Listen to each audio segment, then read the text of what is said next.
Narinig ng lahat ang malutong na tawa ni Felina habang hawak-hawak ang braso ni Mira. "Wala ka ng silbi, kaya ibebenta na lang kita!" sigaw niya. Sabay tulak sa dalaga papasok sa engrandeng mansyon ni Don Rafael. Nagpupumigla si Mira, nanginginig sa kahihiyan at takot habang pinagmamasdan ng mga bisitang nakadamit marangya. Isang hamak na palamunin, ngayon gagamitin para makapagbayad ng utang. Dagdag pang insulto ng madrasta, dahilan para mapayuko si Mira sa sakit. Ngunit sa unang gabi ng pagkakapiit, isang pamilyar na tinig ang bumungad. Ang binatang minsan niyang niligtas noon. Bakit siya naroon? At bakit matagal na pala siyang pinapahanap?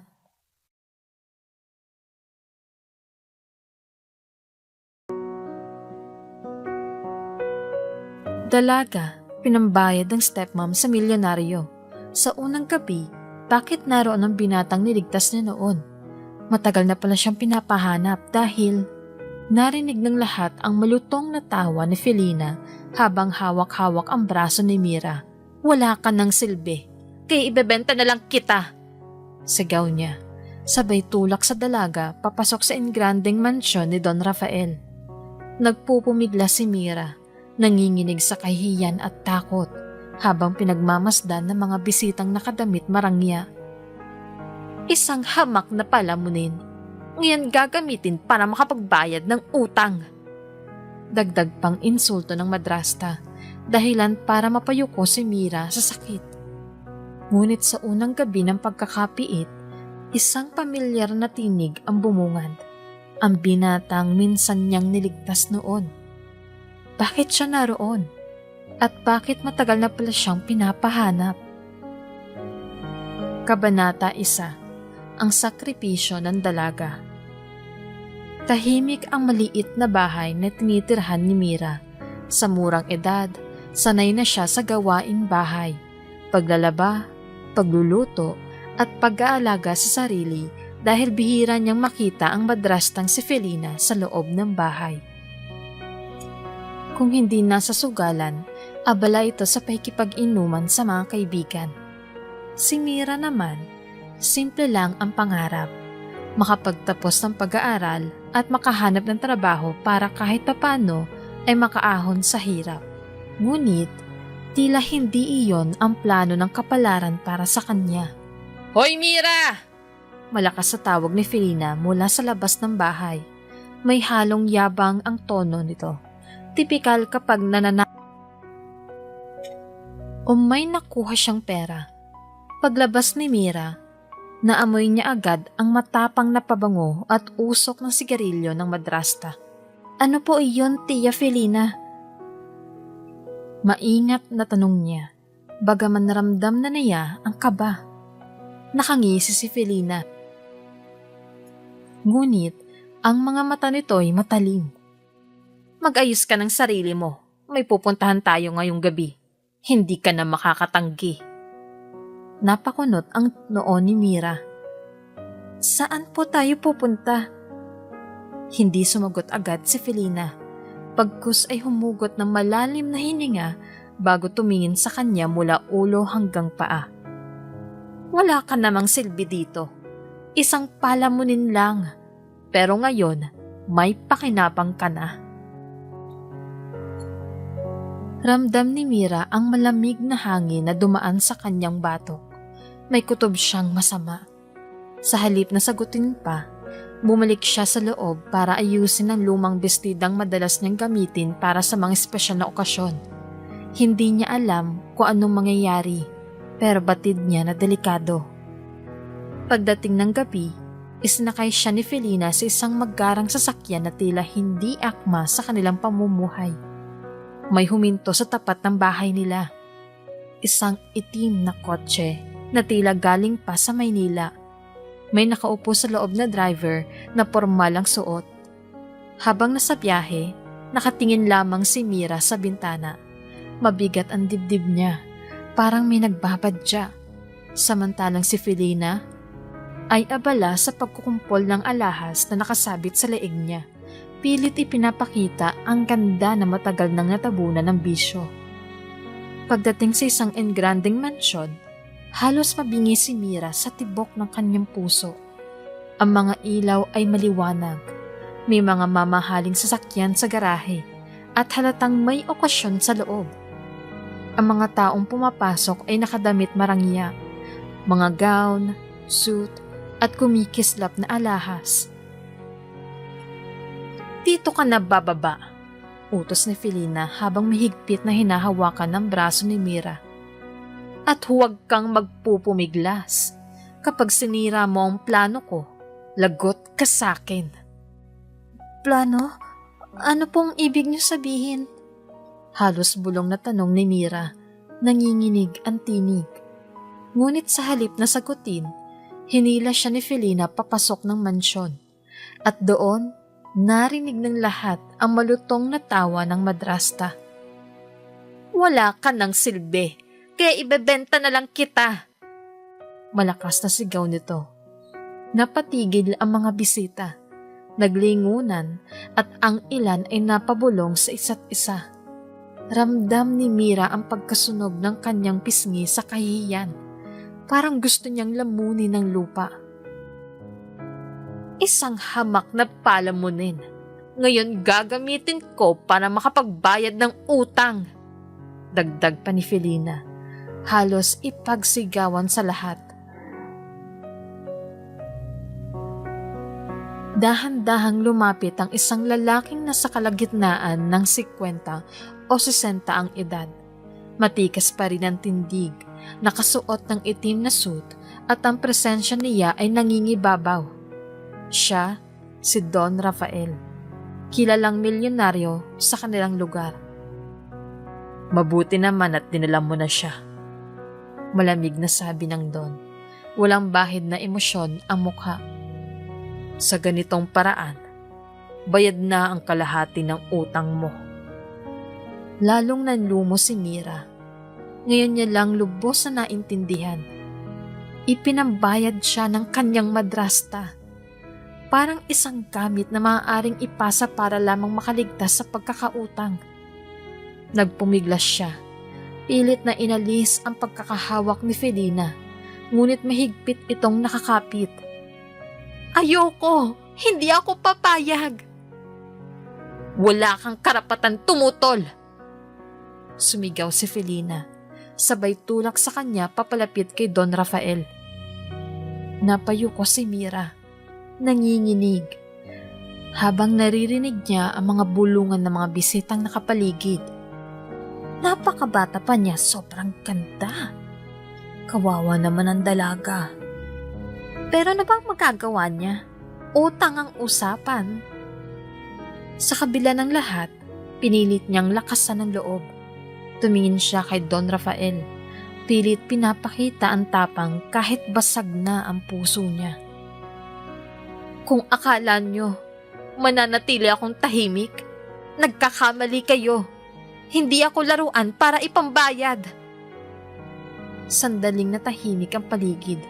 Ngunit ngumiti lamang ng malamig si Don Rafael. "Hindi kita bibigyan ng masakit na parusa, Iya. Ang kailangan ko lang, sumunod ka." Pagsapit ng gabi, ipinasok siya sa isang malawak na silid sa ikalawang palapag ng mansyon. Mahogany ang mga kasangkapan, may malambot na kama at halatang hindi na natinirhan ng matagal. Ngunit sa halip na aliw, takot ang namutawi sa puso ni Mira. Umupo siya sa gilid ng kama, mahigpit na yakap ang sarili. Sa isip niya, paulit-ulit na naglalaro ang mga salitang binitawan ng madrasta. "Ibebenta na lang kita." Mga luha ang unti-unting bumabagsak mula sa kanyang mga mata. "Bakit ako pa? Wala na bang ibang paraan? Bakit lagi na lang ako ang nagsasakripisyo?" Bulong niya sa dilim.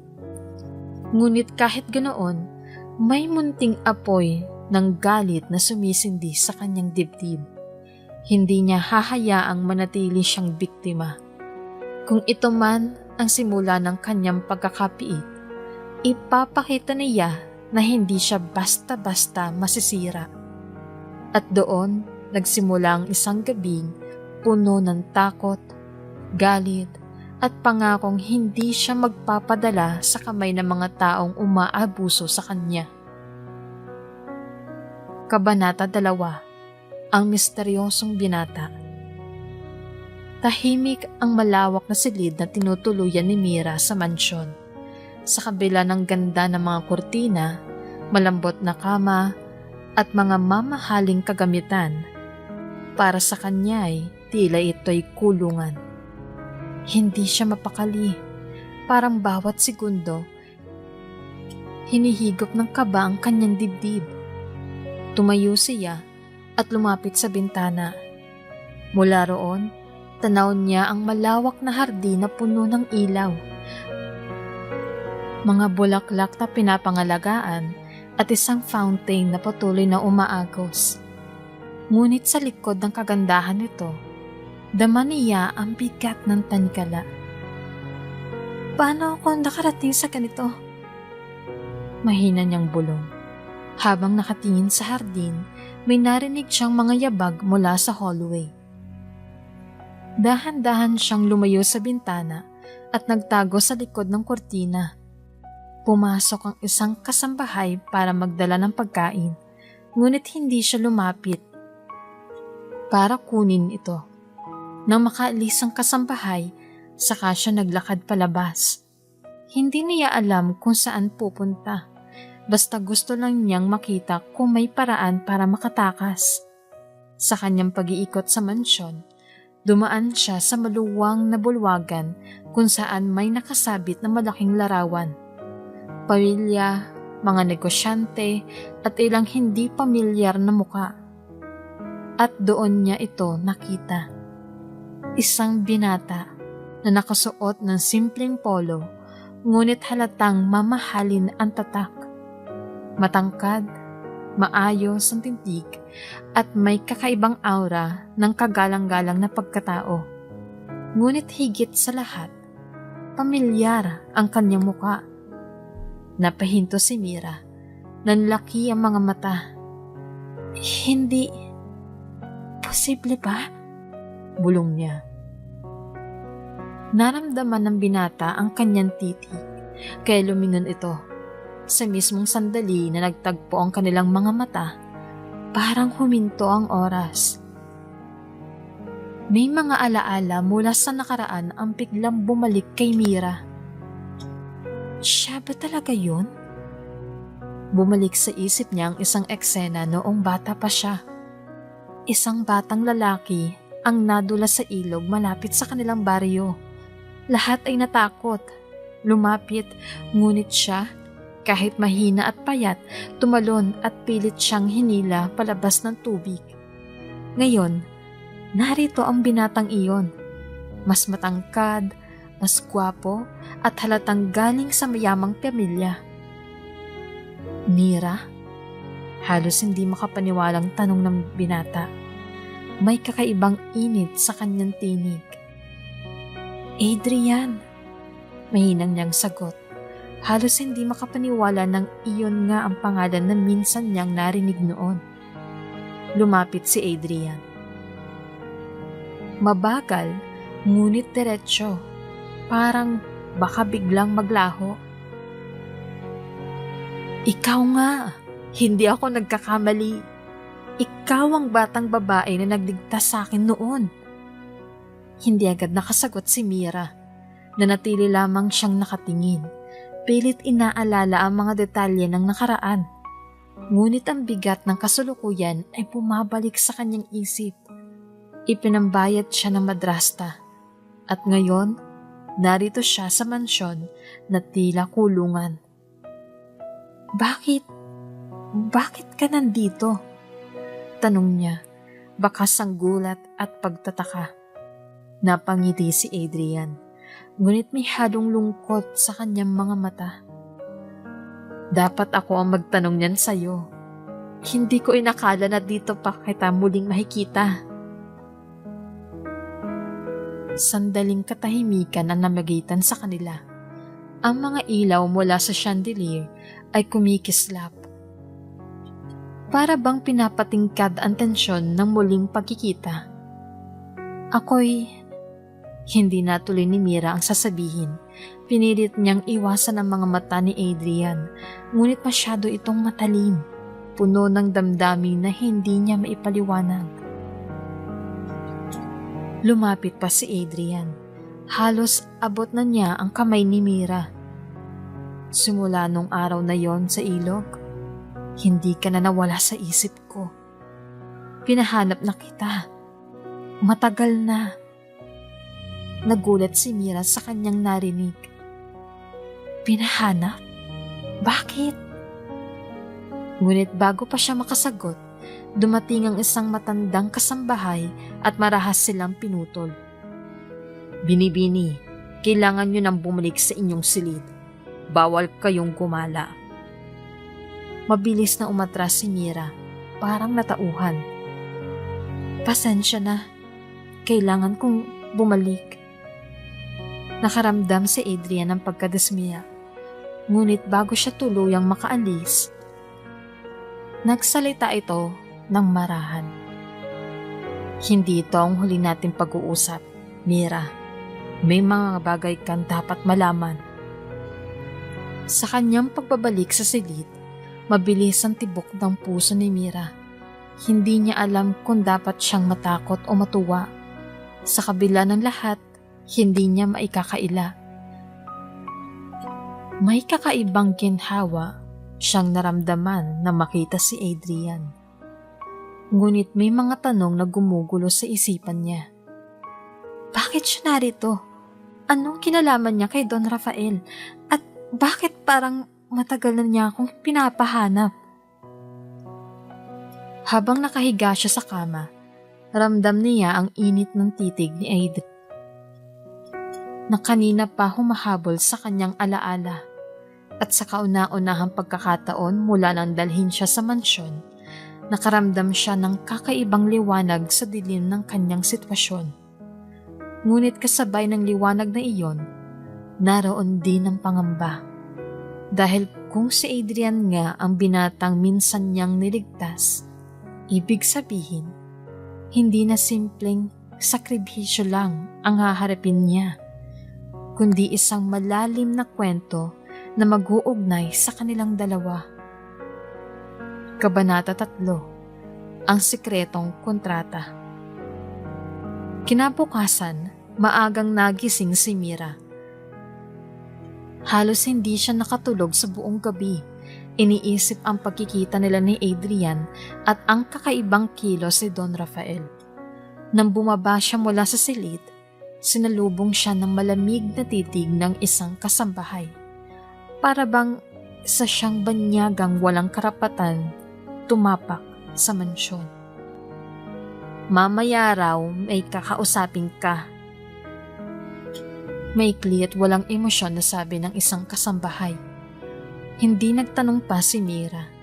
Tahimik lang siyang umupo sa mahabang mesa ng kainan kung saan nakahain ng mga pagkaing hindi niya inaasahang matitikman. Tinapay na mamahalin, gatas, keso at prutas na bihirang makita sa kanilang baryo. Ngunit kahit gutom siya, wala siyang ganang kumain. Ang isip niya ay punong-puno ng tanong. Matapos ang ilang oras, ipinatawag siya sa opisina ni Don Rafael. Malaki ang silid, punong-puno ng libro, mga painting at isang malaking mesa na punong-puno ng dokumento. Nandoon si Felina, nakangisi, tila panalo na naman sa sugal ng buhay. Maupo ka, malamig na wika ni Don Rafael. Dahan-dahang umupo si Mira. Ramdam ang panlalamig ng hangin mula sa aircon na lalong nagpapakaba sa kanya. May kailangan kang malaman, dagdag pa ni Don Rafael. Hindi ka basta dinala rito para paglaruan. May pipirmahan tayong kontrata. Napakunot ang noo ni Mira. Kontrata? Agad na inilabas ni Felina ang isang makapal na folder at inilapag iyon sa mesa. Ito yon, nilagdaan ko na. Ikaw na lang ang kulang. Kinabog ang dibdib ni Mira habang binubuklat ang papel. Doon nakasulat na siya'y magiging kasama ni Don Rafael sa loob ng 1 taon. Hindi bilang asawa, hindi rin bilang kasambahay, kundi parang isang alila na tila laging nasa tabi ng Don bilang kabayaran ng 1,000,000 piso na utang ni Felina. Halos hindi siya makahinga habang binabasa ang bawat linya. Ito, hindi totoo. Hindi niyo pwedeng gawin ito sa akin. Natawa ng mapait si Felina. Ikaw ba may pera? Wala. Ako ang pumirma, kaya wala ka nang magagawa. Pero wala akong kinalaman sa utang mo. Mariing tugon ni Mira. Nangingilid ang luha. Hindi na mahalaga yon, sabad ni Don Rafael. Malamig ang boses. Nandito ka na at wala ka ng ibang mapupuntahan. Kung ayaw mo, mas lalo kang mawawalan dahil hawak namin ang lahat. Nagkulat si Mira sa huling sinabi. Anong ibig niyo pong sabihin? Mabilis na naglabas si Felina ng ilang larawan at papel mula sa folder. Mga peking ebidensya yon na nagpapakita na si Mira ay kasama ng mga iligal na gawain ni Felina. Resibo ng utang ng nakapangalan sa kanya at litrato na parang siya ang sangkot sa mga transaksyon. Nanlaki ang mata ni Mira. Ginamit niyo ang pangalan ko? Hindi lang yon, nakangising sabi ni Felina. Kung hindi ka susunod, madali lang kitang ipapabarangay. Lahat ng kasalanan, ipapasa ko sa iyo. Tuluyan nang bumigat ang dibdib ni Mira. Wala na siyang kawala. Tahimik siya habang hawak ang kontrata. Sa bawat segundo, para bang hinahati ang dignidad niya. Ang tanging nararamdaman niya ay kawalan ng pag-asa. Ngunit biglang pumasok si Adrian sa opisina, dala ang isang libro. Napatingin siya kay Mira at agad niyang napansin ang luha sa mga mata nito. Anong nangyayari rito? Seryosong tanong ni Adrian. Ngumisi si Don Rafael. Wala. Pinag-uusapan lang namin ang kasunduan. Tumingin si Adrian kay Mira. Parang nanguusisa kung anong ibig sabihin niyon. Ngunit mabilis na nagsalita si Felina. Kontrata lang para sa utang. Wala ka dapat pakialaman. Sandaling tumitig si Adrian sa kanya, bago muling bumalik ang tingin kay Mira. Sa mata niya'y may bakas ng pag-aalala. Pagkatapos ng usapan, muling dinala si Mira sa kanyang silid. Pagkasara ng pinto, doon niya tuluyang ibinuhos ang kanyang mga luha. Bakit ganito? Hindi ko naman pinili ito. Bulong niya habang niyayakap ang unan. Sa gitna ng kanyang pag-iyak, biglang kumatok si Adrian sa pinto. Hindi siya kumibo. Ngunit, dahan-dahan itong bumukas. Pumasok siya, hawak ang isang maliit na panyo. Alam kong mahirap para sa'yo. Mahina niyang sabi habang inaabot ang panyo. Pero huwag kang mawala ng pag-asa. Napatingin si Mira, nangingilid pa rin ang luha. Alam mo ba ang kontrata? Pinapirma nila ako para gawing kabayaran sa utang. Wala na akong kawala. Pinilit ni Adrian na ngumiti, ngunit halata ang bigat sa kanyang damdamin. Hindi lahat ng nakasulat sa papel totoo ang dahilan. May mga bagay kang dapat malaman.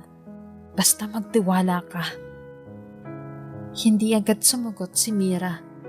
Ramdam niyang may mas malalim na sekreto sa likod ng lahat. Ngunit sa ngayon, wala siyang magagawa kundi tanggapin ang bigat sa kanyang kapalaran. At sa gabing iyon, habang nakahiga siya sa kama, mahigpit niyang hinawakan ng panyo ni Adrian. Sa kabila ng takot at galit, may maliit na liwanag na umaalalay sa kanya.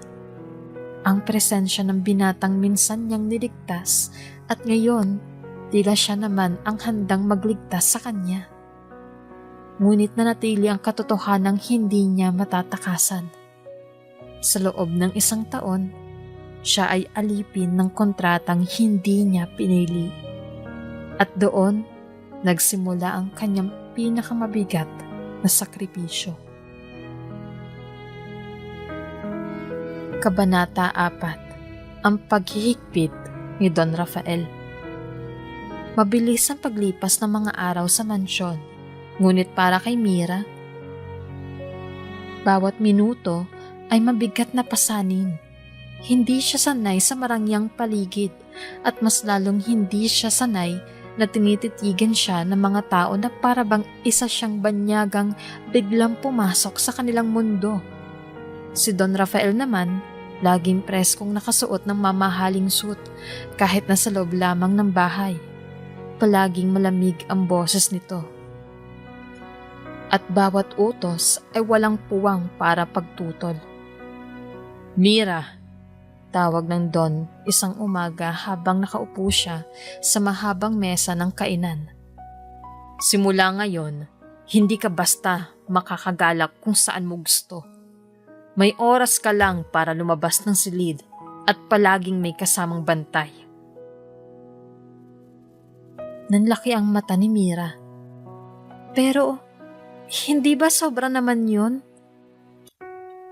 Tumikhim ang Don at ang mga kasambahay na nasa paligid ay agad na natahimik. Hindi mo ba naiintindihan? Ang utang na ibinayad sa iyo ay hindi maliit. 1,000,000 ang katumbas mo. Kaya asahan mong hindi kita hahayaang mawala. Napayuko si Mira. Ramdam niya ang panlalamig ng mga salitang iyon. Hindi siya tinitingnan bilang tao, kundi parang isang bagay na dapat bantayan at bantayan. Habang naglalakad siya pabalik sa kanyang silid, sumunod si Adrian. Pasensya ka na kay Don Rafael. Ganyan talaga siya pag may pinapahalagahan. Napalingon si Mira. Pinapahalagahan? O baka gusto lang niyang ikulong ako para hindi makatakas? Umiling si Adrian. Hindi ganon. May dahilan siya at sana balang araw maintindihan mo rin. Hindi sumugot si Mira, ngunit ramdam niya ang sinseridad ni Adrian.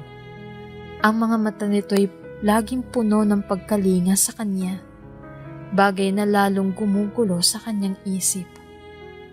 Kinagabihan, muling ipinatawag siya ni Don Rafael sa opisina. Sa mesa nito ay may nakalatag na mga dokumento, ngunit hindi na pinabasa pa kay Mira. Ang mahalaga lang, ipinaalala nito ang mga patakaran. Una, bawal kang umalis ng mansyon nang walang pahintulot. Pangalawa, bawal kang makipag-usap sa mga bisitang dumarating maliban kung ako mismo ang magsabi. At pangatlo, hindi ka dapat lalapit kay Adrian ng higit sa nararapat. Napataas ang kilay ni Mira. Bakit po? Matagal bago sumagot si Don Rafael. Sa huli, malimig itong sinabi. Dahil hindi ikaw ang dapat niyang pinapansin. Lumabas si Mira ng opisina na parang binuhusan ng malamig na tubig. Ngunit hindi niya alam kung ano ang mas mabigat, ang mga patakaran ni Don Rafael o ang bigat na nararamdaman niya tuwing nakikita si Adrian. Sa hardin siya nagtungo para magpalamig ng ulo. Umupo siya sa isang lumang bench malapit sa fountain. Doon siya nag-iisa. Pinagmamasdan ang mga bituin nang biglang lumapit si Adrian. "Bakit malungkot ka na naman?" Malumanay niyang tanong. Napabuntong hininga si Mira. "Hindi ko alam kung hanggang kailan ko kakayanin to. Parang lahat ng kilos ko minamanmanan." Umupo si Adrian sa tabi niya, bahagyang nagbigay ng distansya. "Alam kong mahirap, pero gusto kong malaman mo, hindi ako papayag na saktan ka." Nilingon siya ni Mira, nagtataka. Bakit ginagawa to? Hindi ba sapat na nandito ka lang? Bakit parang sobra ang pagkalinga mo? Sandaling natahimik si Adrian bago nagsalita. "Dahil matagal na kitang hinahanap, Mira. Noon pa man, may utang na loob na ako sa'yo.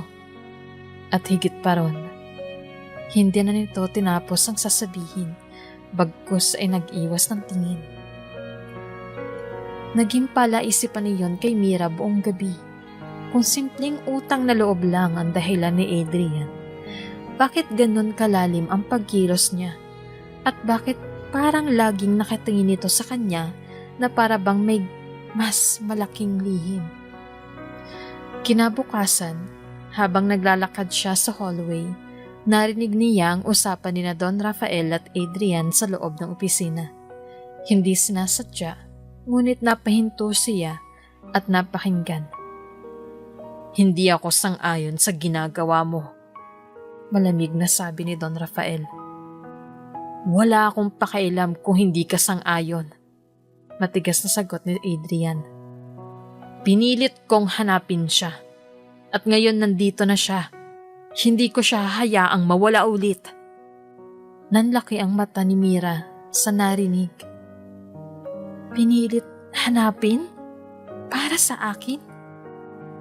"Kung ganon," tugon ni Don Rafael, "handa ka ba sa kapalit?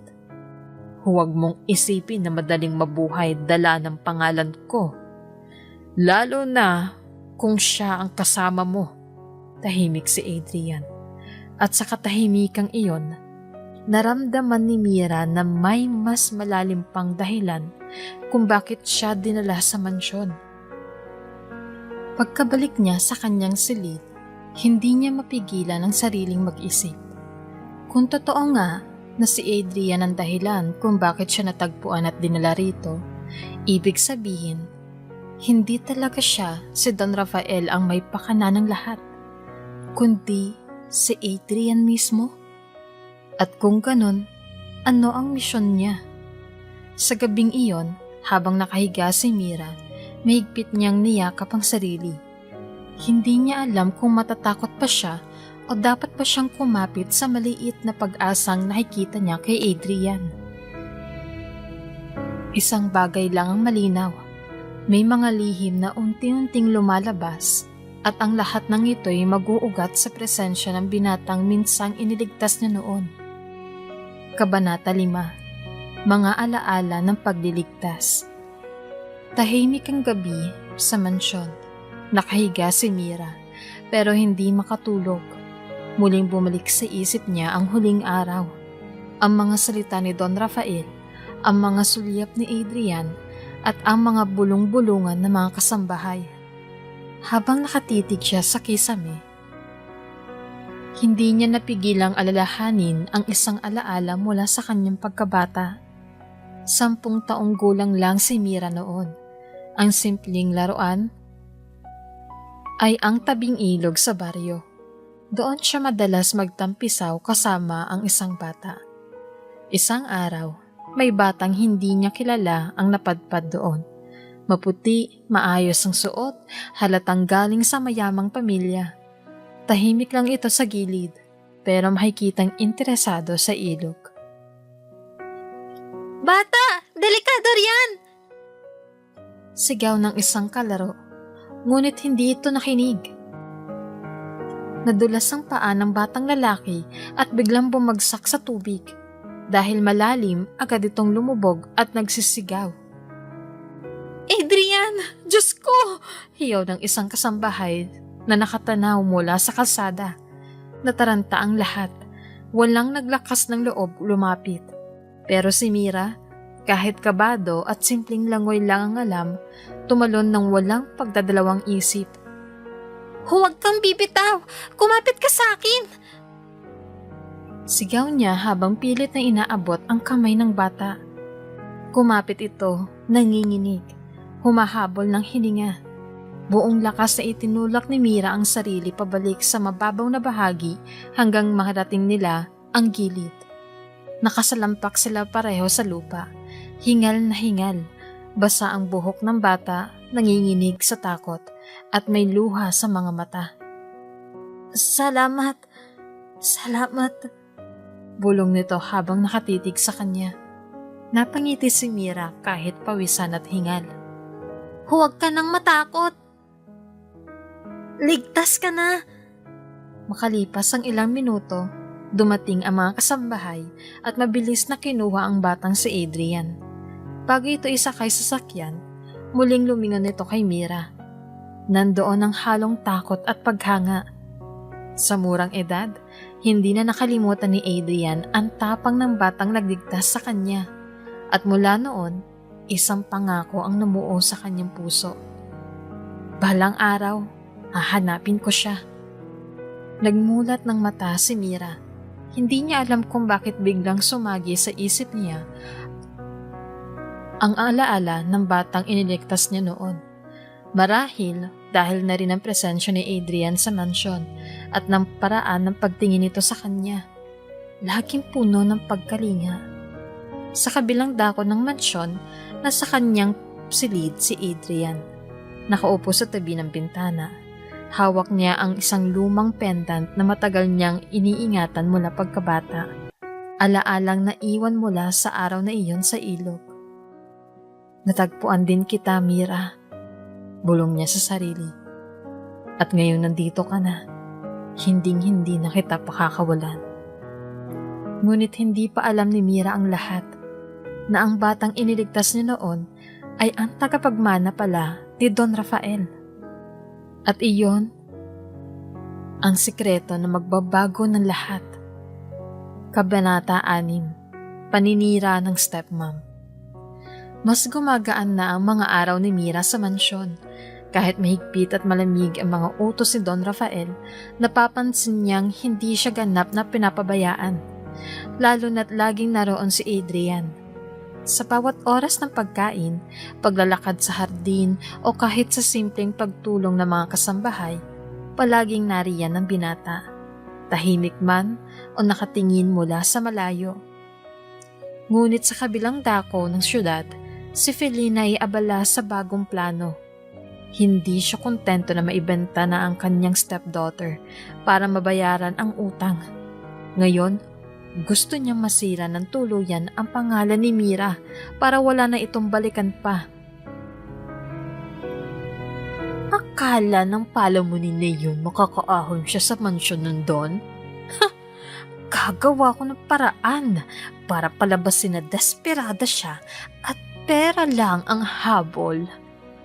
Bulong ni Felina habang nasa loob ng isang bar, kausap ang isa sa mga tauhan niya. Isang hapon, hindi inaasahan ang pagdating ni Felina sa mansyon. At nakangiting mapanlinlang. Agad siyang sinalubong ng isang kasambahay. Magandang bati ng kasambahay na si Liza na tila paborito siyang bisita. Kumindat si Felina. Liza, ikaw lang ang asahan ko rito. Gusto kong malaman lahat ng ginagawa ng stepdaughter kong si Mira. Balita ko kung ano-anong pinagsasabi niya tungkol sa akin. Bahagyang nag-atubili si Liza. Ngunit nang abutan siya ni Felina ng sobre na may pera, mabilis siyang ngumiti. Huwag kayong mag-alala, senyora. Ako ang bahala. Matagal ko nang hindi gusto ang dalagang iyon. Lagi kasi siya ang pinupuri dito kahit bago pala. nagtagpong muli ang kanilang interes, kasakiman ni Felina at inggit ni Liza. Kinabukasan, ikinuwento ni Liza kay Don Rafael na nakita raw niya si Mira na nag-uusap ng palihim kay Adrian sa hardin.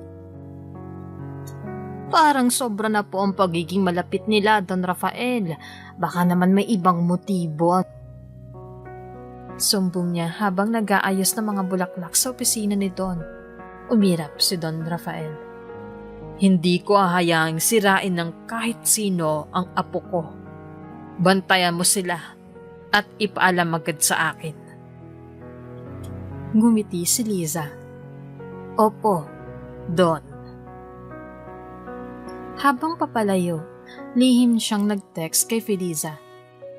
Kagat na si Don Rafael.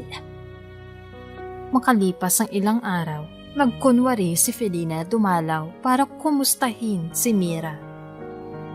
Ngunit ang totoo, dala niya ang isang planong makakasira dito. Mira, anak. Malambing na bati niya habang naglalakad sa hallway. Napahinto si Mira. Nanlamig ang mga kamay. Bakit ka nandito? Hindi ba't ibinenta mo na ako? Nagpanggap na nasaktan si Felina. Nagkamali ako noon, anak. Gusto ko lang ayusin ang lahat. Kaya ako nandito para ipakita kay Don Rafael na kaya mong maging mabuting kasama sa mansyon. Pero sana tandaan mo, dapat marunong kang lumapit sa mayayaman. Sila ang makakatulong sa'yo.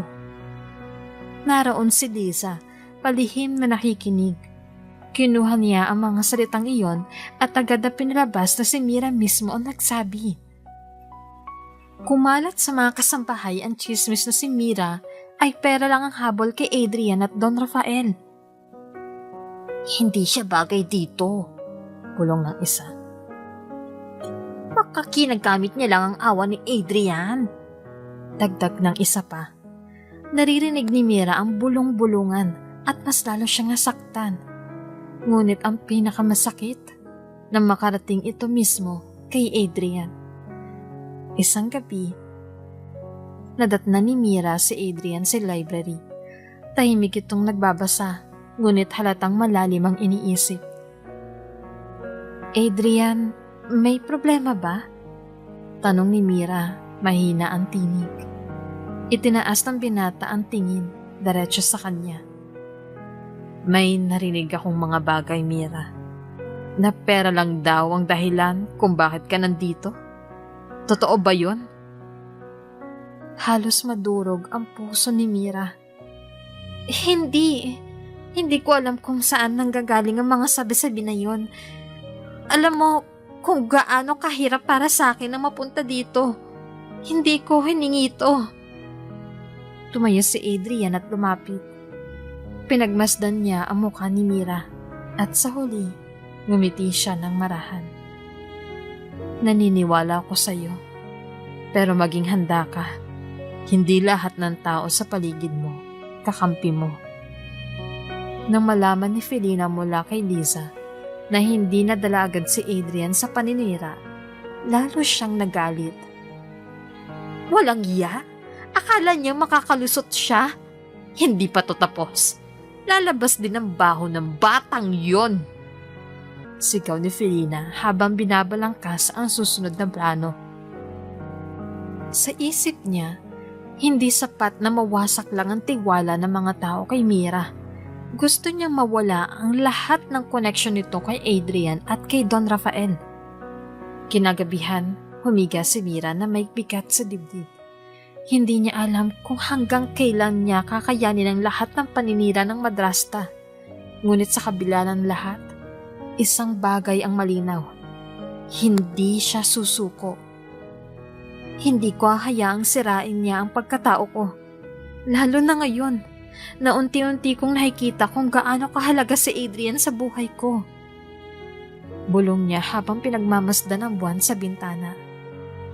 At sa kabilang dako ng mansyon, si Felina ay nakangisi habang iniinom ang alak. Para sa kanya, nagsisimula pa lang ang laro. Kabanata 7. Ang paglalapit. Mainit ang sikat ng araw ng umagang iyon, pero malamig ang simoy ng hangin sa hardin ng mansyon. Abala ang mga hardinero sa paggupit ng mga halaman, habang ang mga kasambahay ay nagdadala ng pagkain para sa almusal. Si Mira naman ay nakaupo sa isang bench, nagbabasa ng isang lumang libro na nakuha niya sa library ni Don Rafael. Tahimik siyang nagbabasa, pero naputol ito nang may lumapit at nag-abot ng baso ng juice. "Para sa'yo," sabi ni Adrian nakangiti. Napatitig si Mira, bahagyang namula. "Hindi mo naman kailangan gawin to. May mga kasambahay naman." Umiling si Adrian. "Gusto ko, ako ang personal na magbigay. Hindi ba mas masarap ang pakiramdam kapag galing mismo sa taong may malasakit sa'yo?" Napuyo ko si Mira, hindi malaman ang isasagot. Bakit ba ang dali niyang magsalita ng mga bagay na nakakaapekto sa akin? Bulong niya sa sarili. Habang naglalakad sila sa paligid, biglang humampas ang malakas na hangin. Lumipad ang panyo ni Mira na hawak niya kanina. At muntik nang tangayin sa lawa. Agad itong sinalo ni Adrian bago pa mahulog sa tubig. "Laging malapit sa peligro, no?" Biro niya sabay abot ng panyo. "Salamat," sagot ni Mira, pero halata ang kilig sa boses niya. "Kung tutuusin, matagal na kitang gustong protektahan. Noon pa man." Dagdag pa ni Napatitig si Mira. Hindi alam kung matutuwa o matatakot. May kung anong bigat sa bawat salitang binibitawan ni Adrian. Parang totoo, pero parang may hindi pa rin siya kayang paniwalaan. Kinahapunan, napagdesisyonan ni Mira na tumulong sa kusina. Gusto niyang mapatunayan na kaya rin niyang mag-adjust sa mansyon. Kahit simpleng bagay lang. Habang nagtatadtad siya ng gulay, pumasok si Adrian. "Anong ginagawa mo rito? Baka masugatan ka," sabi niya habang mabilis na inagaw ang kutsilyo. "Adrian naman, kaya ko to. Sanay ako sa ganito," sagot ni Mira, nakangiti pero may halong inis. Umiling ang binata. "Hindi ko hayaang masaktan ka. Kahit maliit na bagay. Ako na." Napakamot na lang si Mira sa ulo. "Hindi ka ba napapagod kakabantay sa akin?" "Hindi," sagot ni Adrian, diretso ang tingin. "Ikaw pa lang ang dahilan kung bakit may saysay ang lahat ng ginagawa ko." Natigilan si Mira. Hindi niya alam kung paano tatanggapin ang mga salitang iyon. Kaya nagkunwari na lang siyang abala sa paghuhugas ng kamay. Pero sa loob-loob niya, ramdam niya ang kakaibang tibok ng kanyang puso. Kinagabihan, habang naglalakad si Mira papunta sa kanyang silid, nabangga niya si Adrian sa hallway. Pareho silang napatigil at ilang segundong nagtama ang kanilang mga mata. "Pasensya na," mahina niyang sabi. Ngumiti si Adrian. "Kung palagi kang ganito kalapit, baka isipin kong sinasadya mo." Hindi ha. Mabilis na sagot ni Mira. Namumula ang pisngi. Tumawa naman si Adrian, malumanay. "Ang cute mo pag naiilang." Biglang nag-init ang mukha ni Mira at dali-daling pumasok sa kanyang silid. Iniwan si Adrian na nakangiting mag-isa. Ngunit sa likod ng mga ngiti at banayad na kilig, may pangambang bumabalot kay Mira. Habang nakaupo siya sa kama, hawak-hawak ang dibdib, nag-isip siya. Paano kung totoo nga mga bulong-bulungan? Paano kung mali lang ang lahat ng iniisip ko kay Adrian? Natakot siyang masaktan. Natakot na baka dumating ang araw na iiwan din siya. Ayaw na niyang maulit ang pakiramdam ng pagkakanulo ng sariling madrasta. Ngunit tuwing naiisip niya si Adrian, ang mga mata nitong puno ng malasakit, ang mga simpleng ngiti, at ang paraan ng pagprotekta sa kanya, hindi niya mapigilan ang sariling umasa. Lumabas siya sa balkonahe para huminga ng sariwang hangin. Doon niya nakita si Adrian, nakatayo sa hardin, nakatingala sa langit.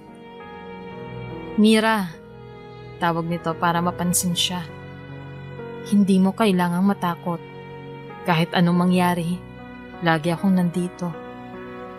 Hindi sumagot si Mira, ngunit sa loob-loob niya, ramdam niyang unti-unting nabubuo ang tiwala. Hindi pa man niya lubusang masabi, alam niyang nagsisimula na silang lumapit sa isa't isa. At iyon ang bagay na parehong nakakapangamba at nakaka-excite sa kanyang puso. Kabanata 8. Ang galit ni Don Rafael. Maaliwalas ang umaga sa mansyon. Sa hardin, masaya si Mira habang tinuturoan siyang magtanim ng mga bagong bulaklak ni Adrian. Humahalimuyak ang mga rosas at tila ang paligid ay puno ng katahimikan. Para kay Mira, ito ang isa sa mga bihirang pagkakataon na nakakaramdam siya ng ginhawa mula. Ngunit hindi pala nila alam, may mga matang matalim na nakamasid mula sa teresa ng mansyon. "Huwag mong hawakan ng kamay niya!" Malakas na tinig ang umalingaw-ngaw. Parehong napatigil sini Adrian at Mira. Sabay lingon kay Don Rafael na nakatayo sa veranda, mahigpit ang hawak sa kanyang tungkod. Mapupungay, ngunit matalim ang mga mata nito. Puno at pagbabanta. "Lolo." Mahina, ngunit nagulat na sambit ni Adrian.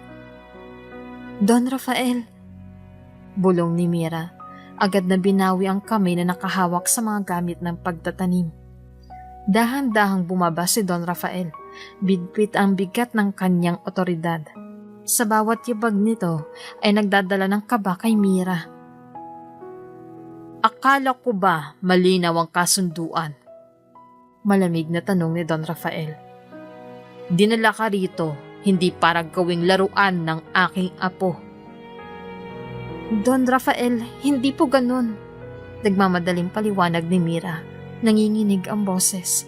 Ngunit hindi siyang pinakinggan. "Isa kang bayad sa utang. Wala kang karapatan na magpanggap na higit pa ron." Ramdam ni Mira ang hapdi ng bawat salita. Napayuko siya, halos maluha sa kahihiyan. "Ako ang kausapin niyo, Lolo!" Biglang sumbat ni Adrian. Lumapit at humarap sa matanda. "Walang ginagawang masama si Mira. Ako ang lumapit sa kanya, hindi siya."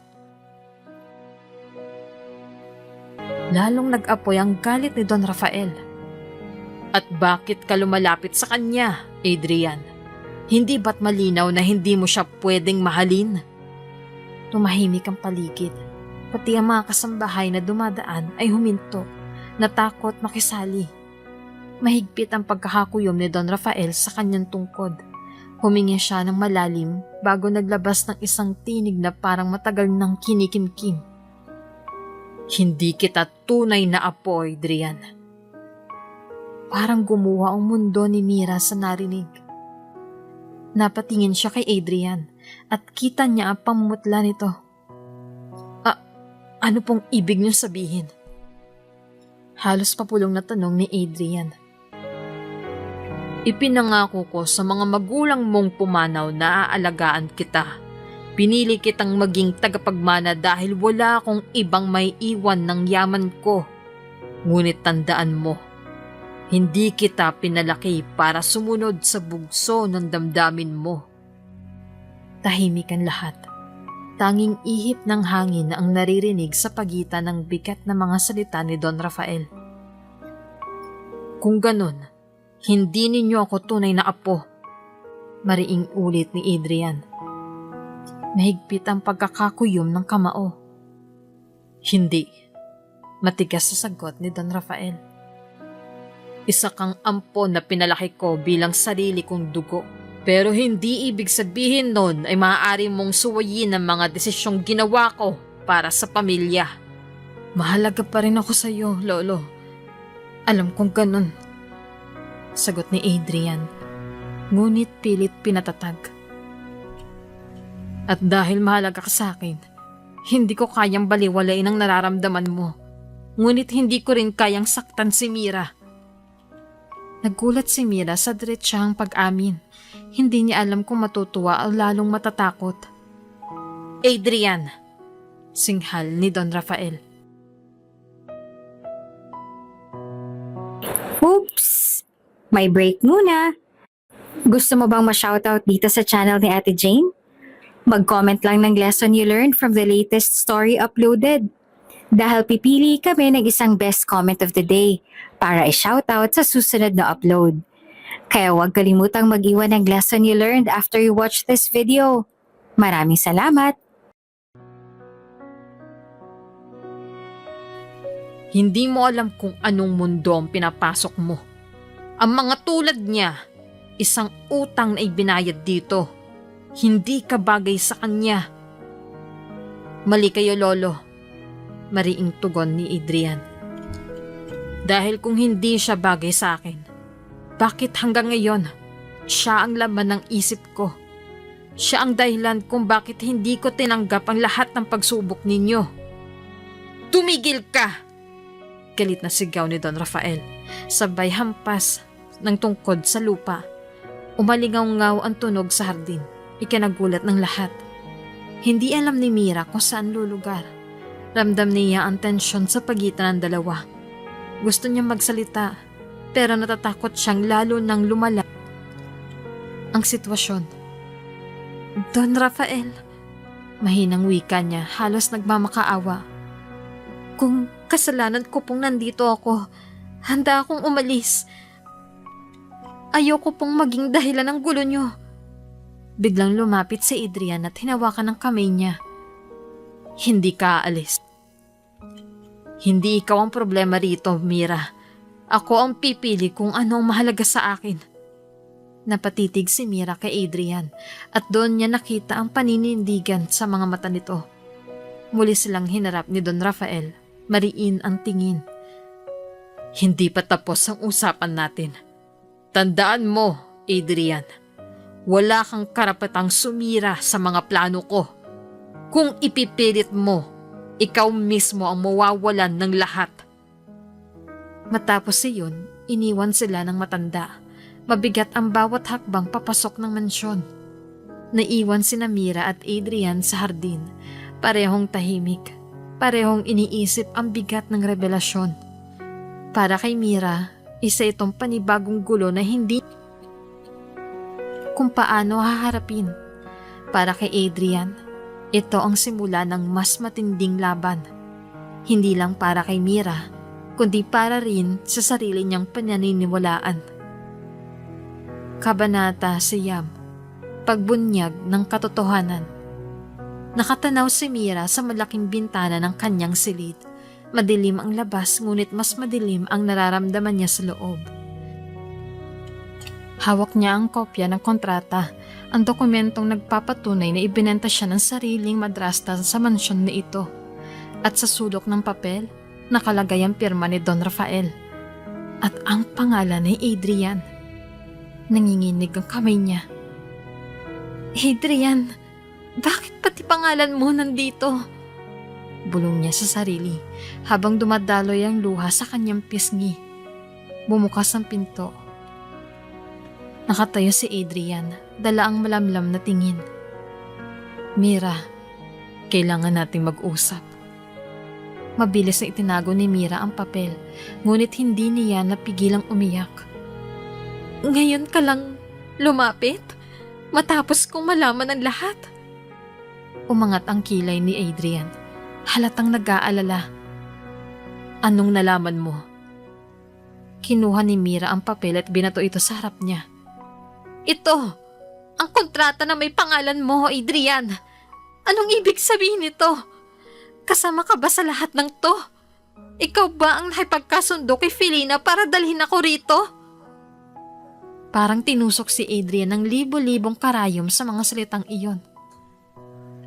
Mira, hindi ganon. Pero agad siyang pinutol ni Mira. Nanginginig ang boses. Huwag mo na akong lokohin. Akala ko ba iba ka, Adrian? Akala ko ba ikaw ang kakampi ko dito? Pero ikaw din pala ang may kinalaman. Hindi mo naiintindihan. Pilit na paliwanag ni Adrian. Lumapit sa kanya. Ginawa ko lang yon dahil... Dahil ano? Singhal ni Mira umaatras. Dahil gusto mong makasiguradong nandito ako sa mansyon? Para mas madaling bantayan ng isang babae na para bang ari-arian lang? Natahimik si Adrian. Hindi niya alam kung saan magsisimula. Kita sa kanyang mga mata ang sakit ng maling akala ni Mira. Mira, ginawa ko lang to para protektahan ka. Kung hindi ko pinilit si Don Rafael na tanggapin ka, baka napunta ka na sa mas masahol pang kamay. Hindi ko hahayaan na sirain ka ni Felina. Ngunit sa halip na gumaan ang loob ni Mira, mas lalo siyang nadurog. Protection ba yun, Adrian? Hindi ko naramdaman ang pinoprotektahan ako. Ang nararamdaman ko lang, binili ako, ikinulong ako, at ngayon pinaglalaroan ang damdamin ko. Tumulo ang mas maraming luha sa kanyang mga mata. Mas mabuti pang hindi na kita nakilala ulit. Mas mabuti pang doon na lang natapos ang lahat. Noong bata pa tayo. Hindi sana ganito kasakit. Sumakit ang dibdib ni Adrian sa mga salitang iyon. Mira, mali ka nang iniisip. Oo, pinahanap kita. Oo, ako ang dahilan kung bakit ka napunta rito. Pero, hindi dahil gusto kitang kontrolin. Dahil gusto kitang protektahan. Pero para kay Mira, tila wala ng saysay ang lahat. Protektahan? Sa pamamagitan ng pagbibigay sa akin ng kasunduan na parang alipin? Adrian, anong klaseng protection yun? Naluha si Adrian. Hindi ko ginusto na mapunta ka rito bilang bayad utang. Ginamit lang ni Don Rafael at ni Felina ang sitwasyon. Ang tanging hiling ko lang kay Don Rafael ay hanapin ka kasi matagal na kitang gustong... Humigpit ang dibdib ni Mira.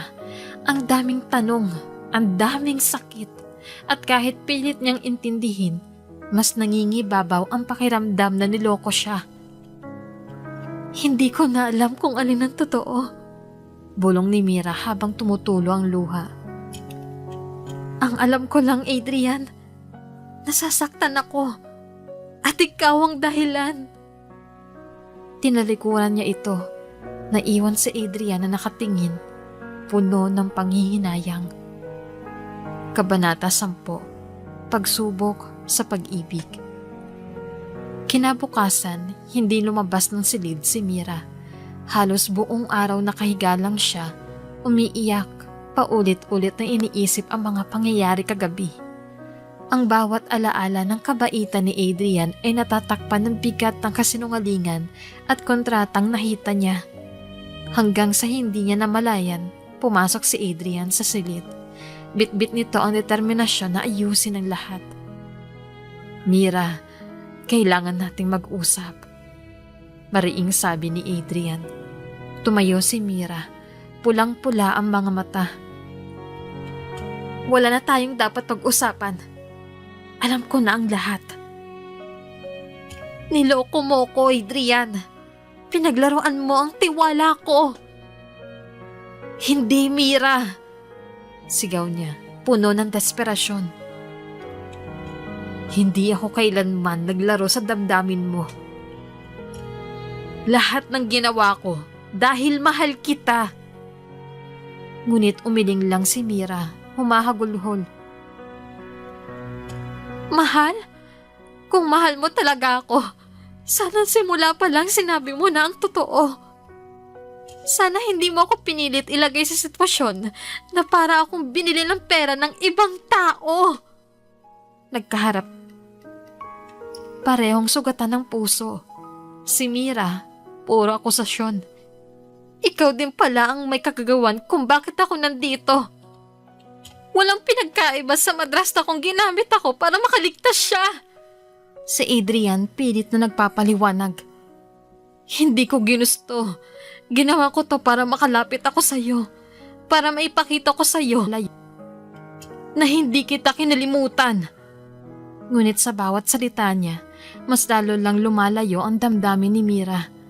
At doon biglang pumukas ang pinto. Si Felina, nakangisi at nakahalukip-kip. Ano ba yan, Adrian? Ang drama nyo naman. Pangaasar niya. Sabi ko na, Mira, gagamitin ka lang talaga ng lalaking yan. Lahat kayo pare-pareho. Tumahimik ka, Felina. Galit na sigaw ni Adrian. Ngunit lalong nagpasabog ng lason ang madrasta. Kita mo na, Mira? Ako lang ang magsasabi ng totoo sa'yo. Wala kang dapat pagkatiwalaan dito. Lahat sila may kapalit ang ginagawa. Napaluhod si Mira sa kama, humahagulgol ng mas malakas. Hindi na niya alam kung sinong paniniwalaan. Ang tanging malinaw sa kanya, ang sakit ng pagkakanulo. Lumapit si Adrian, nanginginig ang boses. Mira, hihintayin kong magtiwala ka ulit. Kahit gaano katagal. Pero sana, huwag mong isipin na niloko kita. Mahal kita. At yun ang katotohanan. Pero hindi nakasagot si Mira. Tanging mga luha at katahimikan lang ang sagot niya. Sa huli, napilitan si Adrian lumabas ng silid. Bitbit ang bigat ng kabiguan. Samantalang si Felina ay naiwan. Nakangiti ng mapanlait at bumulong kay Mira. Wala kang dapat asahan sa kanila. Ako lang ang nagsasabi ng totoo. At tandaan mo, anak, sa huli, ako lang ang totoo mong pamilya. Ngunit para kay Mira, wala na siyang pakiramdam kundi sakit. At ang lumalaking takot na baka totoo ngang wala siyang maaasahan sa mundo na mga taong nakapaligid sa kanya. Kabanata 11, ang pagkadukot. Mainit ang simoy ng gabi sa mansyon. Sa hardin nakatayo si Adrian, hawak ang isang maliit na kahon. Sa loob nito, ang singsing ng ilang linggo na niyang tinatago. Plano niyang ipagtapat kay Mira ang lahat ng nararamdaman niya ngayong gabi. Pero sa kabilang dako ng syudad, may lihim na kasunduan ang nagaganap. Sa isang madilim, nakikipagkita si Felina sa dalawang lalaking mukhang walang kinatatakutan. Kilala sila bilang mga dating kasosyo niya sa iligal na sugal at bentahan. Mga taong matagal nang may galit sa kanya dahil sa pagkakautang. Alam kong naghahanap kayo ng pambayad. Anin ni Felina, sabay sindi ng sigarilyo. Wala akong pera ngayon, pero may ibibigay akong mas kapalit. Nagkatinginan ng mga lalaki. At ano naman yun? Ngumiti si Felina ng tukso. Yung dalaga, si Mira, nasa mansyon ng Don. Kumukuha niyo siya. Siguradong may halaga yon. Sa akin lang, bayad na tayo. Sigurado ka ba, Felina? Singhal. Baka ikaw madamay. Basta gawin nyo. Ibibigay ko ang eksaktong oras kung kailan walang bantay. Samantala, naglalakad si Adrian papunta sa silid ni Mira. Kabado siya, pero puno ng pag-asa. Ito na, kailangan kong sabihin ng lahat. Bulong niya sa sarili. Sa pintuan ng silid, kumatok siya. Mira, pwede ba kita makausap? Walang sagot. Tahimik. Bumukas ang pinto, pero wala si Mira sa loob. Ang tanging naiwan, ang kurtinang nililipad dahil sa hangin mula sa bukas na bintana. Sa likod bahay ng mansyon, mahina ang mga yapak ni Mira habang naglalakad para magpahangin.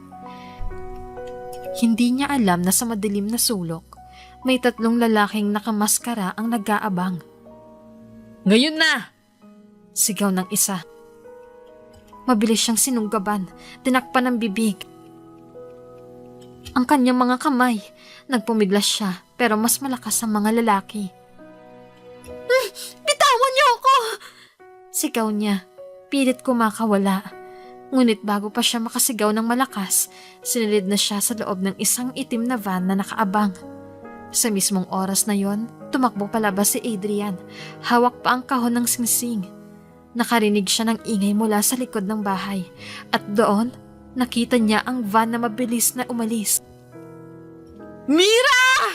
Sigaw niya, halos mabaliw sa takot. Tumakbo siya, pero huli na.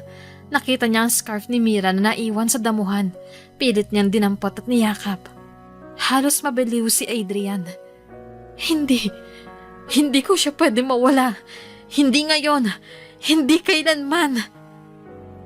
Agad siyang nagpunta kay Don Rafael. Lolo, dinukot nila si Mira.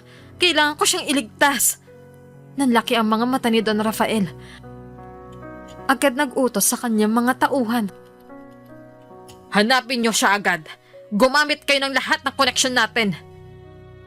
Ngunit sa likod ng lahat, sa anino ng hallway, nakatayo si Felina. Nakangisi habang marahang nagsabi sa sarili. Ngayong wala na si Mira, makakasingil na ako sa lahat ng utang ko at wala ng Adrian na makakapigil. Sa gabing yun, ang mansyon ay napuno ng tensyon at pangamba. Ang gabing sanay para sa pagtatapat ng puso na uwi sa trahedya. At sa piling ng mga sindikato, si Mira ay hawak na parang bihag. Hindi alam kung may ililigtas pa bago mahuli ang lahat. Kabanata 12, Pagsagip ng binata. Mabilis ang takbo ng oras para kay Adrian. Halos mabiliw siya sa pag-iisip habang hawak pa rin ang scarf ni Mira na naiwan sa damuhan. Ang gabing dapat sanay para ipagtapat niya ang damdamin, naging bangungot na hindi niya matanggap. Agad siyang kumilos. Gamit ang mga koneksyon ng pamilya, tinawagan niya ang ilan sa mga matagal ng tauhan ni Don Rafael na may impluwensya sa kapulisan at seguridad. Sir Adrian, nakita namin ang isang van na kahinahinala. Nakapasok daw sa bodega sa labas ng syudad. Ulat ng isa sa tauhan. Huwag kayong magkakamaling maghintay pa ng utos. Dalhin niyo ako doon ngayon. Utos ni Adrian, puno ng desperasyon. Habang nasa sasakyan, nakasandal siya, ngunit nanlalim ang tingin. Paulit-ulit niyang binubulong. Mira, kapit ka lang. Hinding-hindi kita pababayaan. Sa loob ng lumang bodega, nakagapos si Mira sa isang upuan. May piring ang kanyang mga mata at pilit niyang kumakawala. Bitawan niyo ako! Wala kayong makukuha sa akin! Sigaw niya. Ngunit tinawanan lang siya ng mga lalaki. Hindi ikaw ang target namin, dalaga. Ikaw ang pambayad utang ni Felina. Kaya manahimik ka na lang kung ayaw mong masaktan. Napaluha si Mira, ngunit pilit niyang lakasan ang loob. Adrian, sana makita mo ako. Gabi na nang makarating si Adrian at ang ilang tauhan sa paligid ng bodega. Pinagmasdan muna nila mula sa malayo. Sir, delikado. May mga armadong tao sa loob. Babala ng isang tauhan. Hindi ako aalis dito nung wala si Mira. Mariing tugon ni Adrian. Mabilis ang pangyayari. Gumawa sila ng ingay sa kabilang gilid ng gusali para makalapit si Adrian sa pinto. Dahan-dahan niyang sinira ang kandado at pumasok. Hawak ang baril, ngunit mas nangingibabaw ang kaba. Sa loob, nakita niya si Mira. Nakagapos, nanginginig, halos madurog ang puso niya. Mira, mahina niyang tawag. Ngunit bago pa siya makalapit, isang sindikata ang sumulpot mula sa dilim at umatake. Nagkahabulan at nagkainitan ng suntukan. Tinabig ni Adrian ang baril at nakipagsabayan sa kamao. Dumugo ang kanyang labi at halos mawalan siya ng lakas, ngunit hindi siya nagpatinag. Mira, kapit ka lang! Sigaw niya habang nakikipaglaban. Nagising ang iba pang mga katauhan ng sindikato at nagunahang humabol. Naging magulo ang paligid. Sigawan, pagbagsak ng mga kahon at putok ng baril. Isa sa mga tauhan ni Don Rafael ang sumugod para tulungan si Adrian. At nagkaroon ng matinding palitan ng bala. Sa gitna ng kaguluhan, nakalapit si Adrian kay at agad niyang pinutol ang tali. Tinanggal niya ang piring nito at hinawakan ang mukha ng dalaga. Mira, ligtas ka na. Ako to. Bulong niya, nanginginig ang tinig. Adrian? Halos maluha si Mira. Agad siyang yumakap kahit pareho silang sugutan. Akala ko hindi ka darating. Hindi ko hahayaan na mawala ka. Kahit ano ang mangyari. Sagot ni Adrian sabay hatak sa kanya palabas. Habang papalabas, hinabol sila ng ilang sindikato. Mabilis na tumakbo si Adrian, hawak si Mira sa kamay. Dumaan sila sa likod ng gusali, ngunit may 3 kalaban pa. Hindi kayo makakaalis! Sigaw ng isa. Wala nang panahon. Muling nakipaglaban si Adrian at kahit bugbog at sugot, nagawa niyang talunin ang mga ito sa tulong ng sariling determinasyon at lakas ng loob. Parehong hingal na hingal sina Adrian at Mira nang makalabas sila at salubungin ng mga tauhan ni Don Rafael. Agad silang isinakay sa sasakyan papalayo sa panganib. Sa loob ng sasakyan, nakahilig si Mira sa balikat ni Adrian. Puno ng sugat ang kanyang mga kamay at pisngi, ngunit ligtas na siya. Salamat, Adrian. Hindi ko alam kung paano ako makakabawi sa iyo. Mahina niyang bulong. Hinawakan ni Adrian ang kamay niya, mahigpit. Hindi mo kailangang bumawi, Mira. Ang mahalaga, kasama na ulit kita. Ngumiti si Mira, kahit namumugto ang mga mata. Sa kabila ng sakit at takot, ramdam niyang totoo ang sinseridad ni Adrian. At sa loob ng dilim ng sasakyan, habang tinatahak nila ang daan pabalik, parehong alam ng dalawa ang pagsubok na ito ay lalo lamang nagpapatibay sa ugnayan nila. Isang ugnayan na kahit sindikato o taksil na kaibigan, hindi basta masisira. Kabanata 13, Pagbabalik at Pagpapaliwanag. Mabigat ang bawat hakbang ni Mira nang bumalik sila sa mansyon. Mahigpit pa rin ang pagkakahawak niya sa braso ni Adrian. Tila ayaw niyang bumitaw dahil baka muli siyang mawala. Sugatan pa ang kamay niya at ang mga galos sa pisngi, pero mas pinili niyang itago ang sakit. Pagbukas ng malalaking pinto ng mansyon, sinalubong sila ng mga kasambahay na halatang nag-aalala. Senyorita, Diyos ko, ano nangyari sa inyo? Bulalas ni Aling Rosa, ang pinakamatandang kasambahay. Ngunit hindi nagsalita si Mira. Tahimik lang siya naglakad papasok habang nakayuko, at si Adrian naman ay nakasunod, hawak ang kanyang balikat. Pagkapasok nila sa silid, inalalayan siya ni Adrian na maupo sa kama. Agad siyang kumuha ng first aid kit at marahang nilinis ang mga sugat ni Mira. Masakit ba? Tanong niya, halos pabulong. Hindi na. Mahina ang sagot ni Mira kahit napapangiwi siya. Mas masakit pa rin ang lahat na nangyari. Napahinto si A. Kita niya ang pikat ng damdamin ng dalaga. Huminga siya ng malalim bago nagsalita. Mira, sinimulang wika ni Adrian, hawak ang kamay niya. May mga bagay kang dapat malaman at ayokong manatili kang nag-iisip na nilaloko kita. Tumingin si Mira, may halong kaba at pagdududa sa kanyang mga mata. Noon pa man, hinahanap na kita. Simula nung mailigtas mo ako nung bata pa tayo, hindi na kita nakalimutan. Pinangako ko sa sarili ko na balang araw, hahanapin kita para makabawi, para maprotektahan ka. Nanlaki ang mga mata ni Mira. Kaya pala lahat gagawin mo para makasama mo ako. Tumango si Adrian. Oo, pero hindi madali. Si Lolo Rafael lang ang may kakayahang maghanap. Kailangan ko ng basbas niya. Kaya pinilit kong kumbinsihin siya. Nang pumayag siya, Doon lumabas ang kontrata na pinirmahan ng madrasta mo. Ginamit niya ang utang ni Felina para mapasok ko sa mansyon. Napayuko si Mira. Ibig sabihin, alam mo na ang lahat? Na ibinenta ako ng madrasta ko? Hindi. Mabilis na tugon ni Adrian. Wala akong idea na ganun kalupit ang gagawin niya. Ang alam ko lang, kailangan kitang makita. Hindi ko akalain na ipambabayad ka mismo niya. Adrian, sobrang hirap. Akala ko nilalaro lang ako ng tadhana. Una, pinapahiya ako.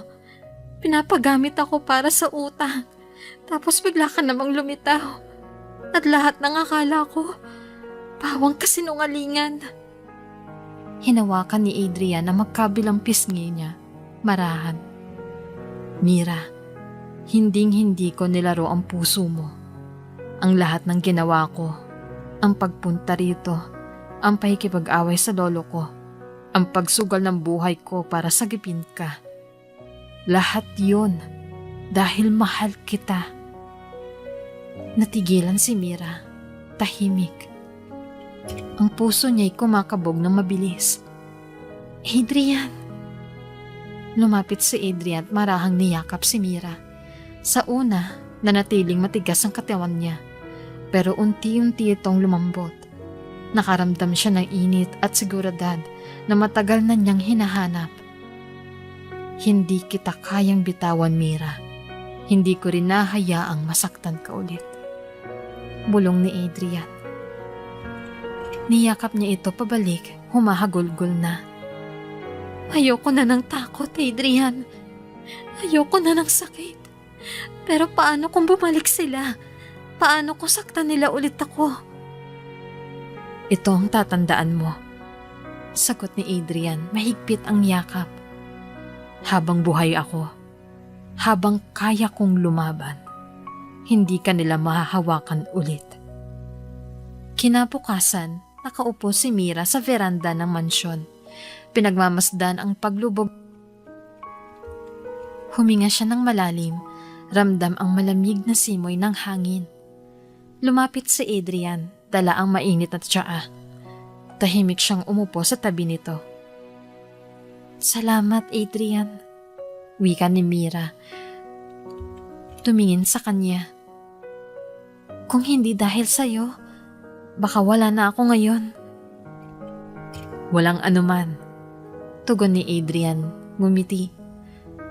Hindi ko hahayaang mangyari yon. Matagal silang nagkatitikan at sa sandaling iyon, ramdam ni Mira ang katotohanan ng lahat ng sinabi ni Adrian. Sa wakas, unti-unting napalitan ang takot ng tiwala. Sa loob ng mansyon, lihim na nakamasid si Don Rafael mula sa malayo. Tahimik niyang pinagmasdan ang dalawa. Hawak ang kanyang tungkod. At sa likod ng malamig niyang anyo, isang ngiti ang unti-unting sumilay. Isang ngiti na pag-amin na baka sa wakas, natagpuan na rin ng apo niya ang pag-ibig na matagal niyang hinihintay para dito. Kabanata 14, Pag-amin ni Don Rafael. Tahimik ang buong mansyon ng gabing iyon. Sa veranda, magkatabing nakaupo sina Mira at Adrian, parehong nakatingin sa malamlam na buwan. Hawak pa rin ni Adrian ng kamay ng dalaga. Waray ayaw bitawan. Para kay Mira, iyan ang unang gabi matapos ang na nakaramdam siya ng konting kapayapaan. Ngunit ang kapayapaan ay hindi nagtagal. Mira, Adrian. Mabigat ang tinig na umalingaw-ngaw mula sa hagdan. Sabay silang napalingon at nakita si Don Rafael na dahan-dahang bumababa. Hawak ang tungkod. Mapupungay ang mata, ngunit matalim ang tingin. Lalong kumabog ang dibdib ni Mira. Hindi niya alam kung ano naman ang mangyayari. Sumunod kayo sa opisina ko. Malamig na utos ng matanda. Nagkatinginan sila ni Adrian, pareho ang kaba, ngunit walang nagtanong. Tahimik silang sumunod. Pagkapasok sa opisina, amoy agad ang mamahaling sigarilyo at lumang kahoy. Sa gitna ng gilid, nakaupo si Don Rafael sa malaking upuan. Pinatayo niya ang dalawa sa kanyang harapan. Marami na akong narinig. Panimula niya. At marami na rin akong nakita. Napalunok si Naramdaman niya ang kamay ni Adrian na humigpit sa pagkakahawak sa kamay niya. Ano pong ibig niyong sabihin, Lolo? Tanong ni Adrian. Napatingin si Don Rafael kay Mira bago bumaling kay Adrian. Alam mo, Apo, hindi ko agad pinayagan ang kagustuhan mong hanapin ang dalagang ito. Hindi ko alam kung tunay bang damdamin o pansamantalang kabaliwan lang ang nararamdaman mo. Pero Lolo, singit ni Adrian. Itinaas ng matanda ang kamay. Kaya ko ipinalano ang kontrata. Ginamit ko ang utang ng madrasta niya upang mapasok siya rito. Hindi dahil gusto ko siyang gawing alipin, kundi dahil gusto kong makita kung hanggang saan ang kaya mong gawin para sa kanya. Nabigla si Mira. Nanlaki ang kanyang mga mata. Kontrata? Ibig sabihin, lahat ng ito, pagsubok lang?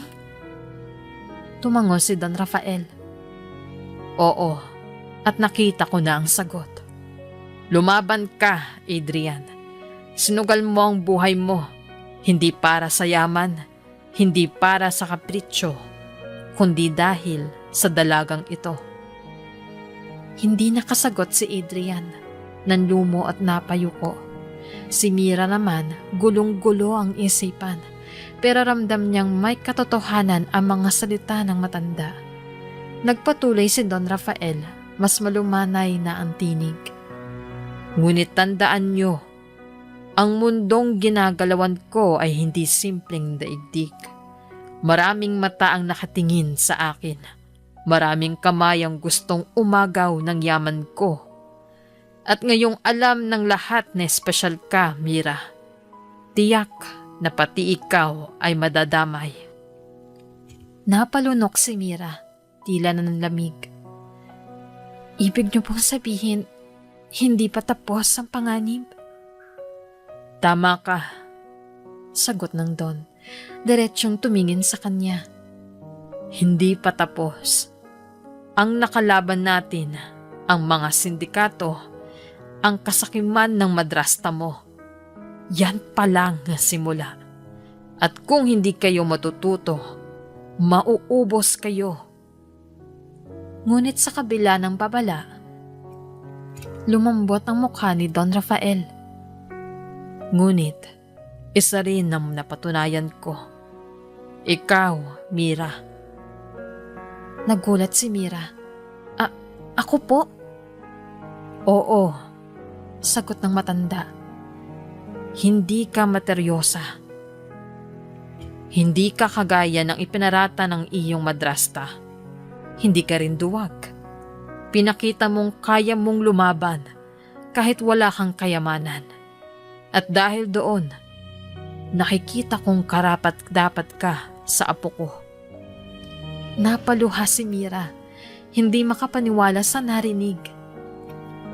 Sa unang pagkakataon, may nagsabing karapat-dapat siya. Lumapit si Adrian sa lolo niya. Nakayuko, ngunit may ngiti sa labi. Salamat, Lolo. Sa wakas, naintindihan niyo na ang lahat. Tumingin si Don Rafael sa kanya. Huwag mo kong pasasalamatan. Hindi pa tapos ang laban mo. Ang totoong laban ay ang protektahan siya sa mundong hindi madali. Kaya kong ipamana ang lahat sa iyo.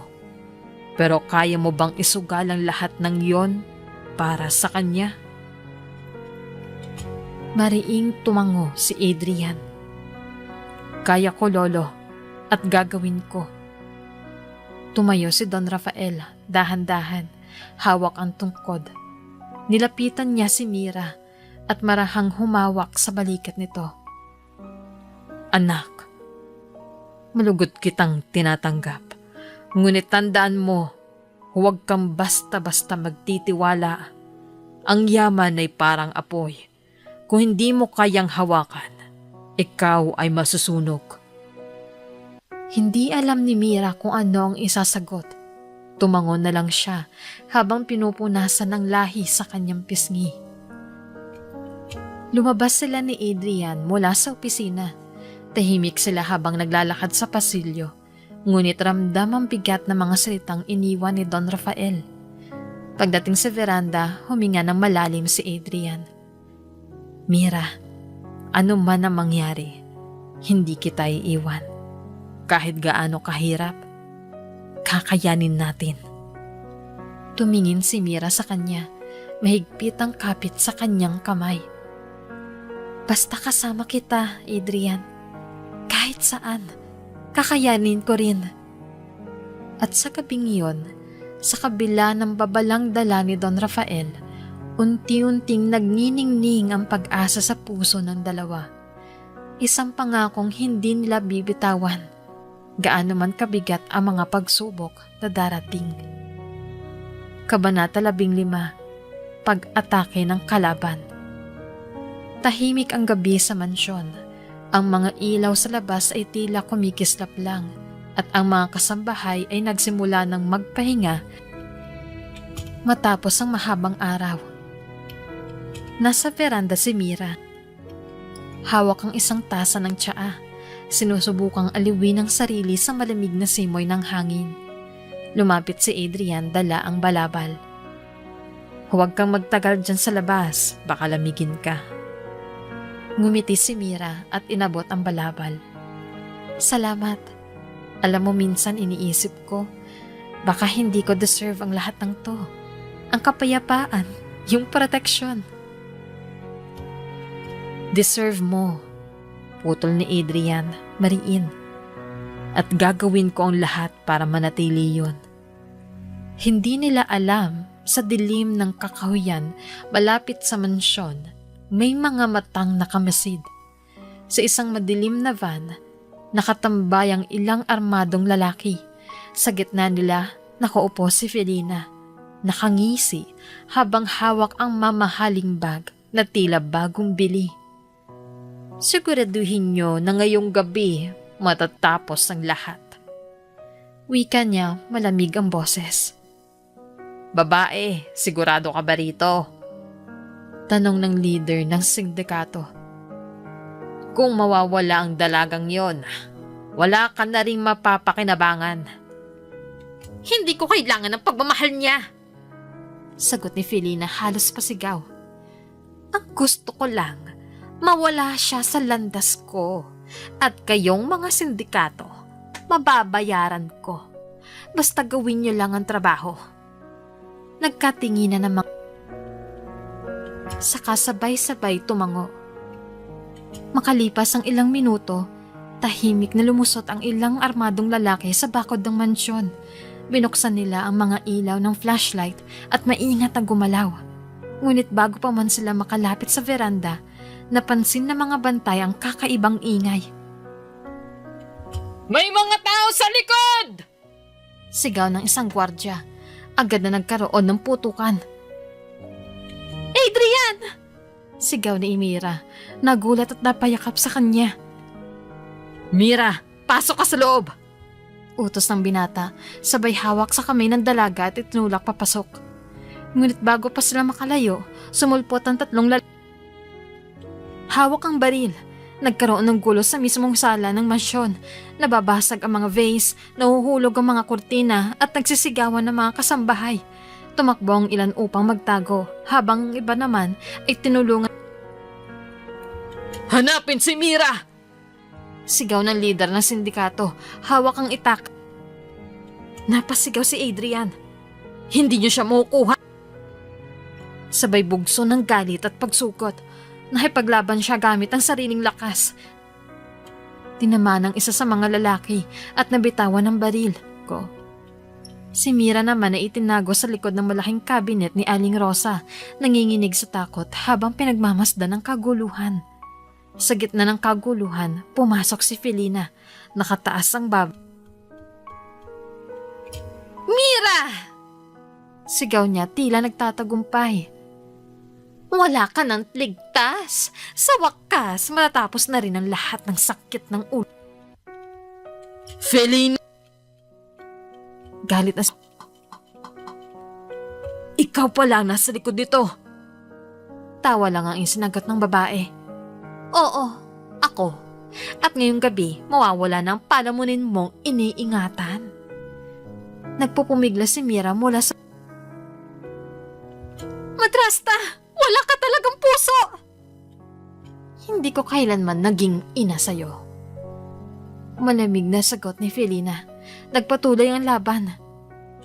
Dumating ang ilang tauhan ni Don Rafael, armado at nakikipagsagupa sa mga tak. Bumagsak ang dugo sa marmol na sahig at ang mga sigaw ng mga tao ay umaalingaw sa buong mansyon. Hawak ni Adrian ang isang bakal at pinurot. Dumikit ka lang sa akin. Sigaw niya habang pinapalo ang mga umaatake.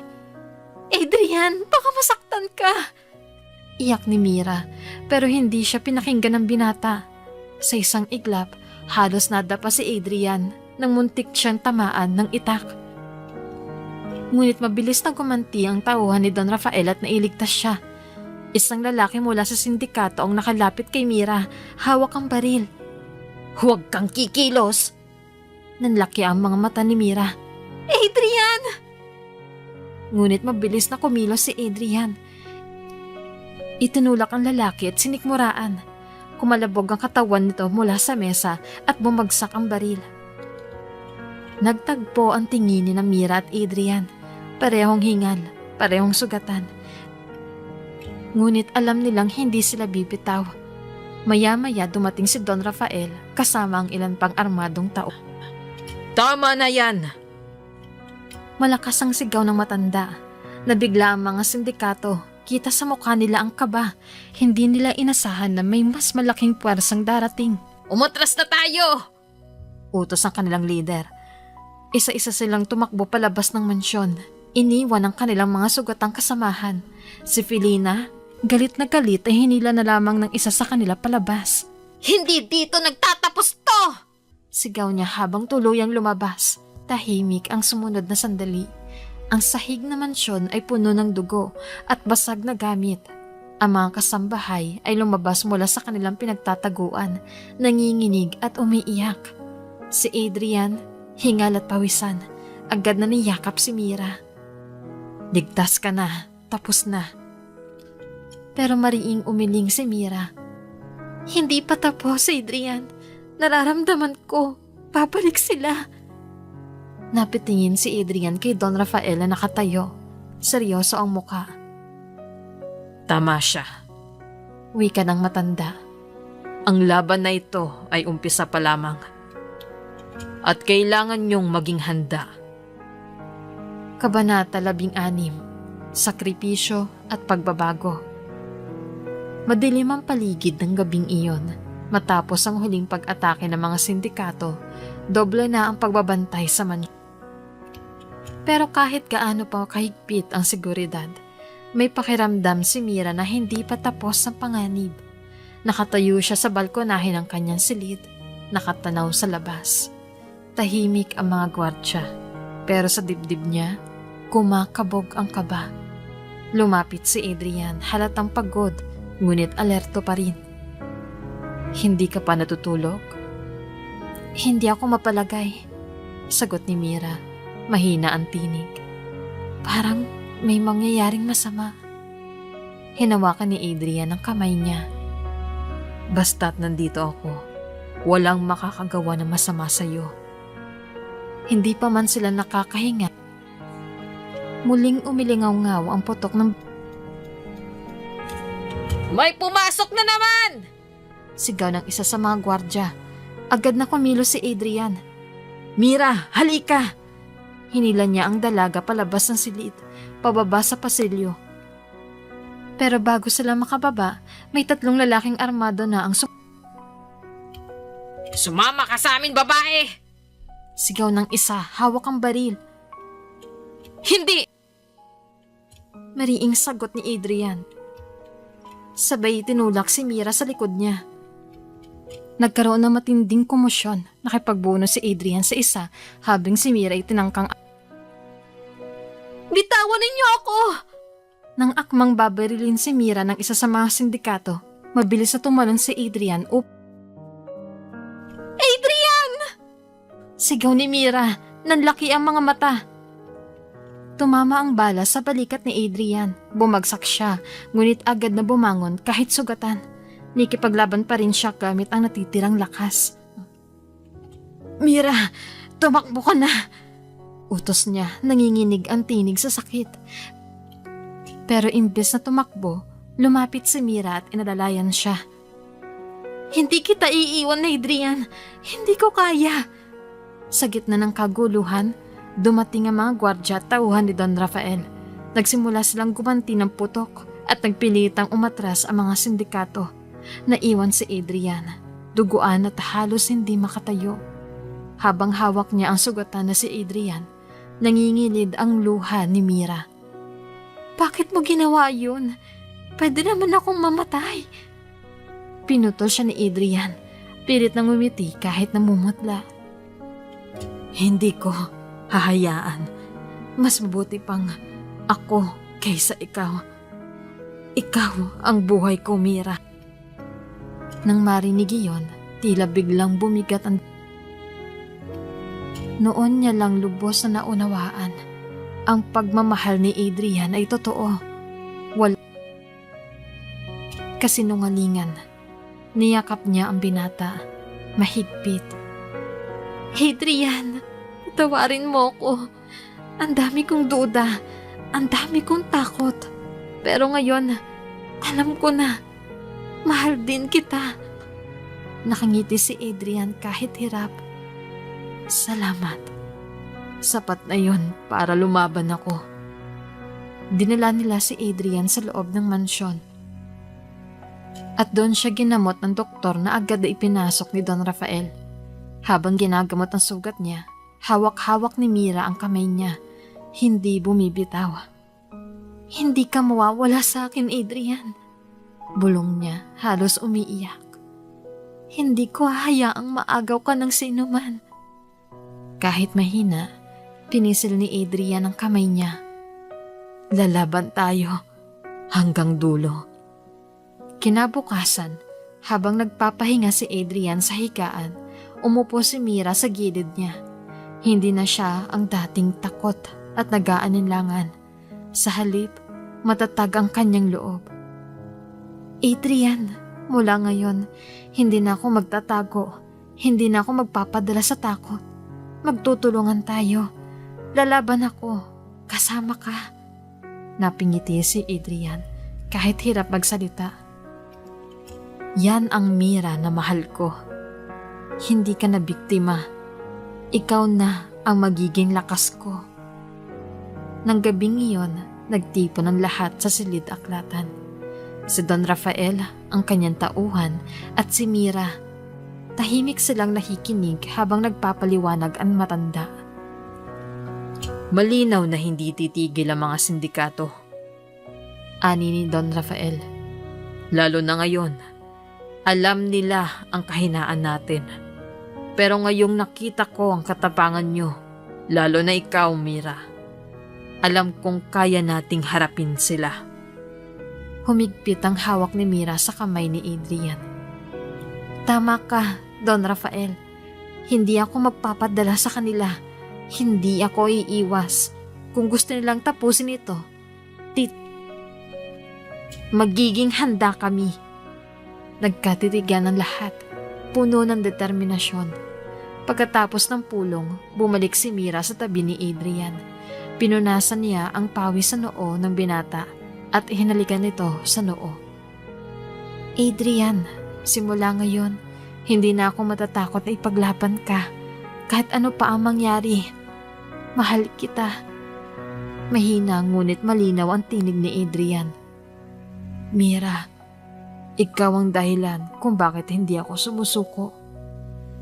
At sa gitna ng dilim ng gabi, Kahit sugatan at puno ng banta ang paligid, kapwa nila nararamdaman na may bago silang lakas.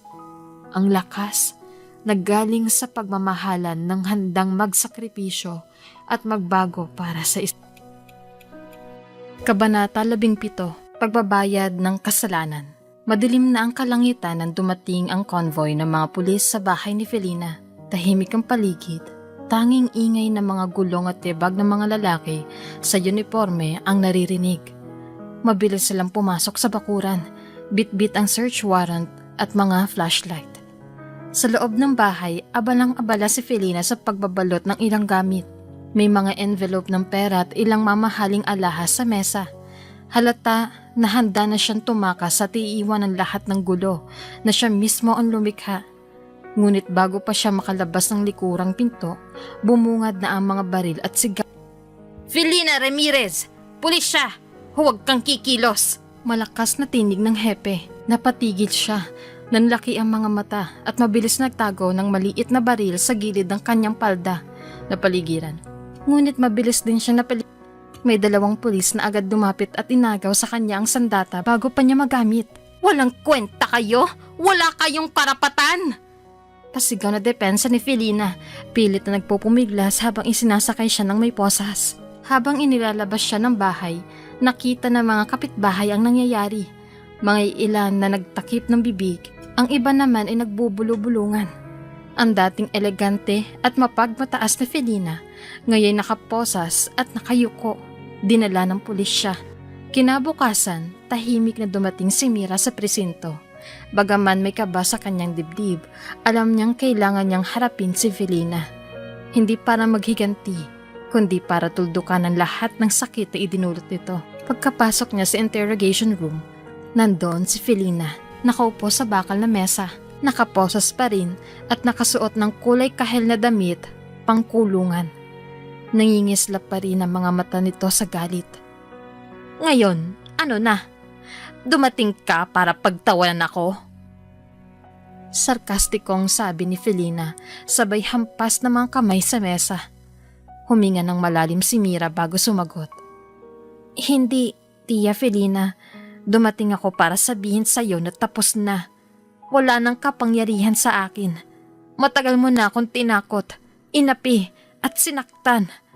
Pero ngayon, wala na yon. Natawa si Felina pero bakas ang pait. Tapos na? Sa tingin mo makakalimutan ko na lang lahat? Lahat ng paghihirap ko? Ikaw ang dahilan kung bakit ako naghirap. Ikaw ang dahilan kung bakit ako naging ganito. Umiling si Mira, pilit pinipigil ang pagpatak ng luha. Hindi ako ang dahilan. Ikaw mismo ang gumawa ng desisyon. Pwede kang pumili ng tama, pero lagi mong pinili ang masama.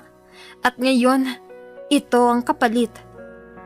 Saglit na tahimik si Felina. Nakita ni Mira ang kabagyang panginginig ng labi nito. Tila ba may bakas ng pagsisisi, pero pilit tinakpan ng galit. Kung hindi lang sana ikaw. Kung hindi lang ikaw ang paborito ni Don Rafael. Hindi mo kailangang ikumpara ang sarili mo sa akin. Bariing sagot ni Mira. Ang totoo, matagal na kitang pinatawad. Pero ang hustisya, hindi yun pwedeng palampasin. Ito ang oras na kailangan mong panagutan ang lahat ng ginawa mo. Nagtagpo ang kanilang mga mata. Si Mira, puno ng lakas at tapang. Si Felina, puno ng galit at panghihinayang. Sa loob ng silid, tila ba dumaan ang maraming taon ng sakit at laban.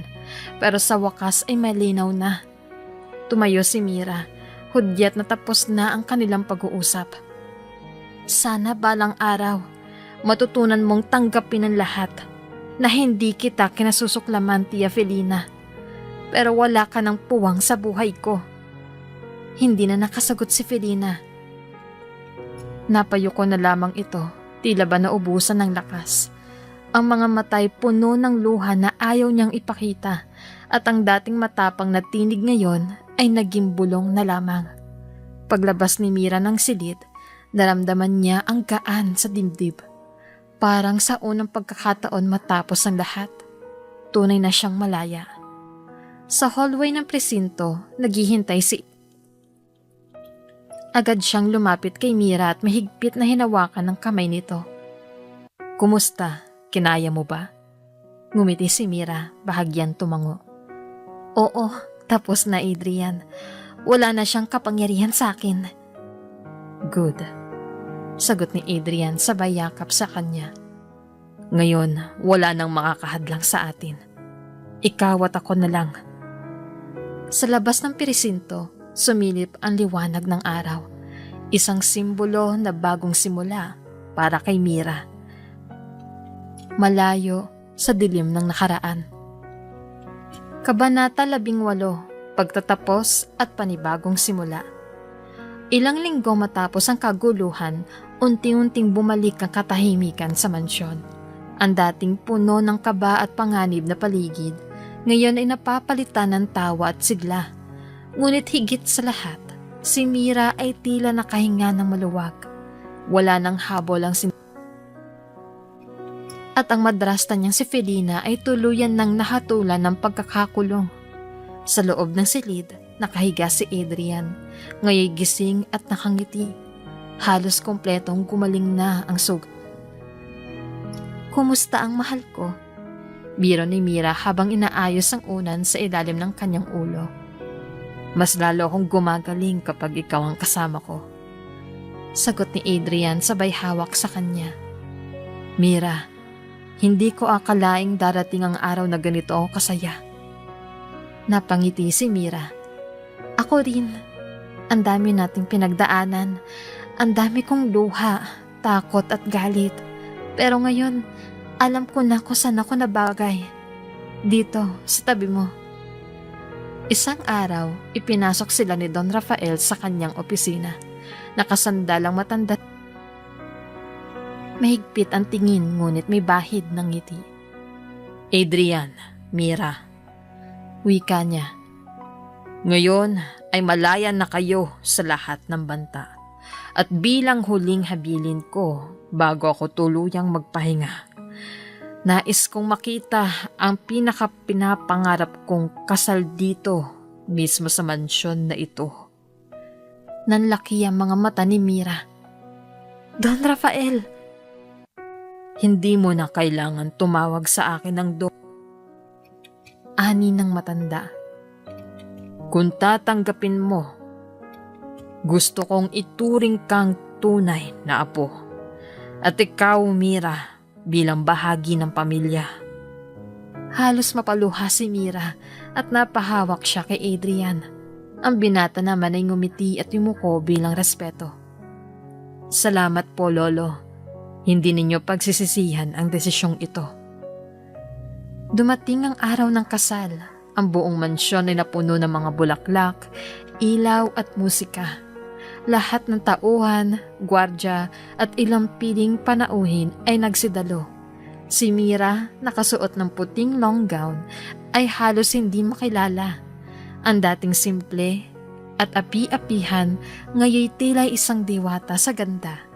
Habang naglalakad siya sa aisle, hawak ang bouquet, hindi mapigilan ni Mira ang maluha. Sa isip niya, bumalik ang lahat ng alaala. Ang pagtulak sa kanya ng madrasta papasok ng ang takot, ang sakit, at ngayon, siya na ang reyna ng puso ng lalaking matagal nang naghahanap sa kanya. Si Adrian, nakatayo sa altar, nakaitim na suit, nakangiti habang pinagmamasdan siya. Nang magtagpo ang kanilang mga mata, tila nawala ang lahat ng tao sa paligid. Sila lang ang naroon. Adrian, Mira, wika ng pari. Handa na ba kayong ipangako ang pag-ibig at katapatan sa isa't isa? Magkahawak ang kanilang mga kamay.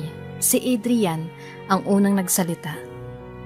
Mira, simula pagkabata, ikaw ang liwanag na nagligtas sa akin. Pinangarap kitang hanapin. At ngayong nandito ka na, ipinapangako kong hindi na kita papakawalan. Sumunod si Mira, nangingilid ang luha. Adrian, hindi ko akalaing ang isang dalagang minsang ibinenta ay magiging asawa ng lalaking matagal nang nagmamahal sa kanya. Ipinapangako ko, sa hirap at ginhawa, ikaw lang ang pipiliin ko.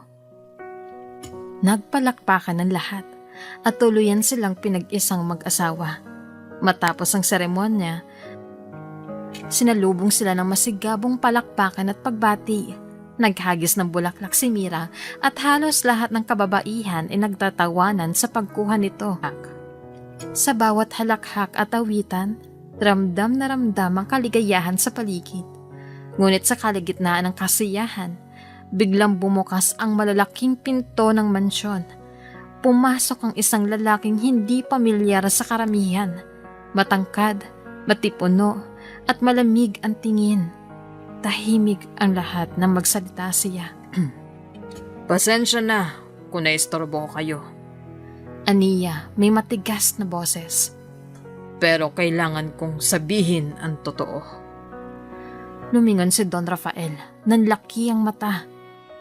Ikaw? Diretso ang tingin ng lalaki sa kanila, saka ngumiti ng mapait.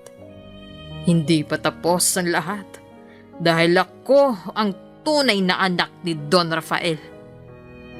Naggulat ang lahat, napaawang ang labi ni Mira.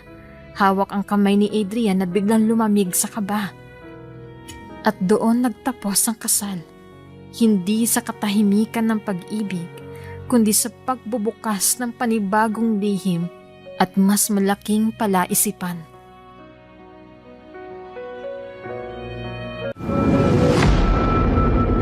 Bago ka pa lang sa channel na ito, Ate Jane TV, huwag kalimutang pindutin ang notification bell and subscribe button.